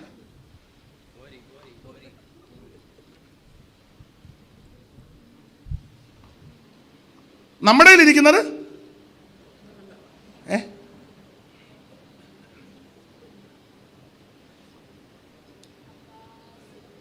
എന്നാ എല്ലാവരും ചിലർക്ക് മേടിക്കാൻ നല്ല വിരുദ, കൊടുക്കാൻ അറിയത്തില്ല. ശലോമോൻ അങ്ങനത്തെ ഒരു വലിയ മിടുക്കനാ. അതെ, വലിയ മിടുക്കനാ. ഇവൻ 20 പട്ടണം കൊടുത്തു. ആ പട്ടണം കാണാൻ പുള്ളി വന്നപ്പോൾ അത്ര നല്ലതല്ല. ഓടിച്ചു വായിച്ചോ. ശലോമോൻ ഹീരാമിന് കൊടുത്ത പട്ടണങ്ങളെ കാണേണ്ടതിന് അവൻ സോരിൽ നിന്ന് വന്നു. എന്നാൽ അവ അവന് ബോധിച്ചില്ല. പുള്ളി ബോധിക്കുന്നതല്ലല്ലോ കൊടുത്തത്. കൊടുത്തെന്ന് പേരും.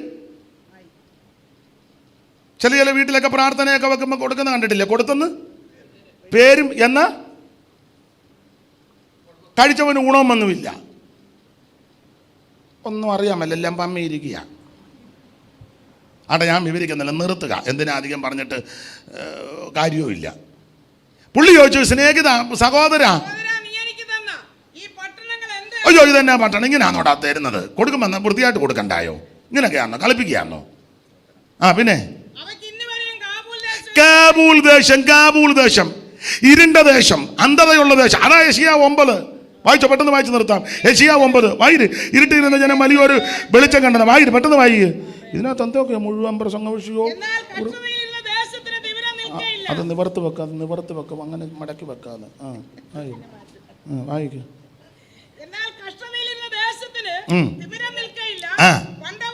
അപ്പൊ ഇത് കഷ്ടതയുള്ള ദേശം, തിമിരമുള്ള ദേശം. പിന്നെ അടുത്തത് ഹീനത. എല്ലാം എടുക്കുന്നില്ല. കഷ്ടത, തിമിരം, ഹീനത. ഇത് കാബൂൾ ദേശം, ഗലീല പ്രദേശം. ഇതാണ് ഇവർക്ക് അവകാശമായി കിട്ടിയത്. എന്നാൽ ഈ നഫ്താലിയും സെബുലൂനും ഇടംവലം നോക്കാതെ ദൈവത്തെ ആരാധിച്ചു. ഇടംവലം നോക്കാതെ പൂർണ്ണ ശക്തിയോടെ സഭായോഗത്തിൽ സംബന്ധിച്ച് പെട്ടകത്തിന് മുമ്പിൽ കുതിച്ച് നൃത്തം ചെയ്തു. അതുകൊണ്ട് സംഭവിച്ചത് വിസ്തരിക്കുന്നില്ല. കർത്താവിന് മഹത്വം. ലോകരക്ഷകനാകുന്ന യേശു ക്രിസ്തുവിന്റെ ആദ്യത്തെ കന്നിപ്രസംഗം സെബുലൂന്റെ നഫ്താലിന്റെ അതിരില്ല. മത്തായി സുവിശേഷം 4-ാം അധ്യായത്തിന്റെ 12 മുതൽ താഴോട്ട് പഠിക്കുമ്പോൾ ആ കാര്യം മത്തായി രേഖപ്പെടുത്തി വായിച്ച് അവസാനിപ്പിക്കാം. മത്തായി 4:12 മുതൽ വായിച്ചേ. അത് തന്നെ സെബുലൂൻ നഫ്താലി ദേശവും കടൽക്കരയിലും യോർദാൻ അക്കരയുമുള്ള നാടും ജാതികളുടെ ഗലീലയും. ഇങ്ങനെ ഇരുട്ടിലിരിക്കുന്ന ജനം സാക്ഷാൽ വെളിച്ചമാകുന്ന യേശു ക്രിസ്തു ഈ ദേശത്ത് വന്നു എന്ന് പറഞ്ഞാൽ, യേശു ക്രിസ്തു ഈ ദേശത്ത് വന്നപ്പോൾ തിമിരം മാറി, ഇരുട്ട് മാറി, ഹീനത മാറി, അന്ധകാരം മാറി. കാരണം അവിടുന്ന് സർവ്വ വെളിച്ചം. സാക്ഷാൽ വെളിച്ചമാകുന്നവന്റെ കന്നിപ്രസംഗം സെബുലൂന്റെ നഫ്താലിന്റെ അതിരില്ല എന്ന് പറഞ്ഞാൽ, നീ ഇടംവലം നോക്കാതെ ദൈവത്തെ ആരാധിച്ചാൽ, നീ ശ്രേഷ്ഠന്മാരുടെ പക്ഷം പിടിക്കാതെ യഹോവയുടെ പക്ഷത്ത് നിന്നാൽ, നിന്റെ ഹീനത മാറ്റി, അന്ധകാരം മാറ്റി, തിമിരത്തെ മാറ്റി പ്രകാശപൂരിതമാക്കുവാൻ കഴിവുള്ളവനാണ് നസറായനാകുന്ന യേശു.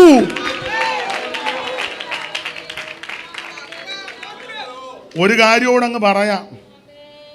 ഹീരാം എന്ന് പറഞ്ഞാൽ കാശുള്ളവനാ. ഹീരാം എഴുത്തുകാരനാന്നാ വായിക്കുന്നത്. അങ്ങനെ എഴുതിയത് സോർ രാജാവായ, എൻ്റെ ഭാഷ പറഞ്ഞ ഗത്യന്തരം ഗതിയില്ലാത്തവനല്ല. സങ്കീർത്തനം 45 സോർ നിവാസികൾ കാശുള്ളവനാ. ഗതിയും ഗത്യന്തരം ഇല്ലാത്തവനല്ല. സോർ നിവാസികൾ ദേശത്തിലെ അവനാ ഒപ്പിയിലൊപ്പിച്ച് 20 പട്ടണം പുള്ളി. ശലോമോൻ ആരാ? ഭയങ്കര ജ്ഞാനിയാ. ഭിത്തിയിലെ ഈസോപ്പ് ചെടി മുതൽ ദേവദാരുവിൻ്റെ വരെ കാര്യം അറിയാവുന്നതാണ്. ജ്ഞാനിയാ എന്ന് പറഞ്ഞാൽ, ഹീരാമിൻ്റെ ധനം കൊണ്ടോ ശലോമോന്റെ ജ്ഞാനം കൊണ്ടോ ഈ ഹീനതയും തിമിരവും മാറ്റാൻ ഒത്തില്ല. എന്നാൽ ഇവിടെ ആ ശലോമോനേക്കാളും വലിയവൻ, യോനയിലും വലിയവൻ, ദൈവാലയത്തെക്കാൾ വലിയവൻ, എന്റെ ഭാഷ ഹീരാമിനേക്കാൾ വലിയവൻ. ഇന്ന് രാത്രി നീ സമയം തക്കത്തിൽ ഉപയോഗിച്ചാൽ നിന്റെ ബലഹീനത മാറ്റി, ഹീനത മാറ്റി, തിമിരത്തെ മാറ്റി ഉയർത്തുന്ന ഒരു ദൈവമുണ്ട്. കരമുയർത്ത് ദൈവത്തെ സ്തുതിക്ക്. സമയം തക്കത്തിൽ ഉപയോഗിച്ച് ഒരു 5 കൂട്ടം കാര്യവും കൂടെ പറയാനുണ്ട്. അത് ഇന്നില്ല. ഇപ്പം ഗുണവാങ്ങാനെന്ന ഇത്രയും പോരെ അമ്മാമേ? മറ്റേ 5 പോയിന്റ് ഇപ്പൊ പറയണ്ടല്ലോ, പിന്നെ ഒരിക്കൽ കേൾക്കാം. എന്നെ കേൾക്കുന്ന പ്രിയരെ, നമുക്ക് ലഭിക്കുന്ന സമയം തക്കത്തിൽ ഉപയോഗിക്കണം.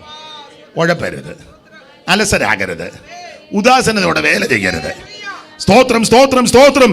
നാളെ നമുക്ക് കിട്ടുമോ എന്ന് ആരറിഞ്ഞു? ഈ ആഴ്ച കിട്ടുമോ എന്ന് ആരറിഞ്ഞു? ദൈവം എല്ലാവർക്കും ദീർഘായുസ് തരട്ടെ, എല്ലാവരെയും ബലപ്പെടുത്തട്ടെ. അവൻ ജീവിക്കുന്നിടത്തോളം കാലം, ആയുസുള്ളിടത്തോളം കാലം കർത്താവിനെ സേവിപ്പാൻ, ആരാധിപ്പാൻ ഇന്ന് രാത്രി എല്ലാവരും സമർപ്പിച്ചാട്ടെ. ഓ യാത്ര ചെയ്യൂ ഞാൻ ക്രൂശെ നോക്കി, യോദ്ധം ചെയ്യുന്ന യേശുവിനാ ജീവൻ വെച്ചിടൂ രക്ഷകനായി അന്ത്യശ്വാസം വരെയോ. ജീവൻ വെച്ചിടൂ രക്ഷകനായി അന്ത്യശ്വാസം വരെയോ. കാലം കഴിയുന്നു നാളുകൾ, ഓ കർത്താവിൻ വരവ് സമീപമായി. കാലം കൈയടിച്ച് ചേർന്ന് ഈ കർത്താവിൻ വരവ് മഹത്വനാമത്തെ ഓ ശക്തീകരിക്കാൻ ഭാവി. ഓ മഹത്വനാമത്തെ കീർത്തിപ്പാൻ ശക്തീകരിക്കാൻ ഭാവിന യാത്ര ചെയ്യൂ ക്രൂശെ നോക്കി, യോദ്ധം ഞാൻ യേശുവിനാ ജീവൻ അന്ത്യശ്വാസം വരെയോ. ജീവൻ വെച്ചി അന്ത്യശ്വാസം യോഗത്തിൻ പാലതാകോമേള വസ്തുവകകൾ പൊന്നാനെ.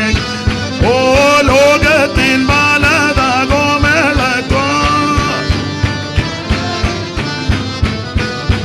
ഓ സ്ഥാനങ്ങൾ മാനങ്ങൾ നശ്വരമാ മേലുള്ള ഊശലെ നിത്യ. ഓ സ്ഥാനങ്ങൾ മാനങ്ങൾ നശ്വരമാ മേലുള്ള യാത്ര ചെയ്യൂ. ഓ ക്രൂശെ നോക്കി, യോദ്ധം യേശുവിനാ ജീവൻ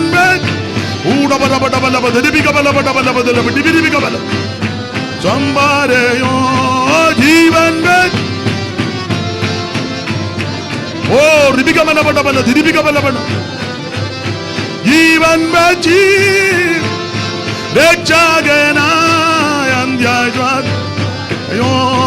ജീവൻ വെച്ച് ഓ ശമനപടബലബ ദിരിപികബലപടബല ദിരിപികബലപടബല വീരവ ശൈതൽ കബലപടബല വീരിബി കബലപടബലപടബല ദിരിപികബലപടബല അന്തല ജലാധര വൈഡപ്രപടബലപട ഓ റീവലപടബലപദ ലവടി വിരിവിരി കൂടമാല വൈഡമാല വേലമാല വൈഡമാല വൈഡരാജ അർദ്ധവേദി വൈദരാജ വൈഡലേ റീതലക്ഷ ദൂടമാല വീരമാല വൈഡമാല വേലമാല വൈഡമാല ദി സി സി സി വീരമാല ബല ബല ബി ബി ബി ബി വീരമാല ബല ബല ബിരി ബിരി ബി കസി വീരമാല ബല ബല ബി ബി ബി ബല ബല ബല ബിരി ബിരി ബി കബല കൂടമാല ബല ബല B B C say B B B B B ബല ബല ബല കൂടമാല ബല ബല ബി ബി ബി ബി വീരമാല ബല ബല ശൈദല ജലല ഓ റിബിക ബല ബല ബല ദിരിബിക ബല ബല ബല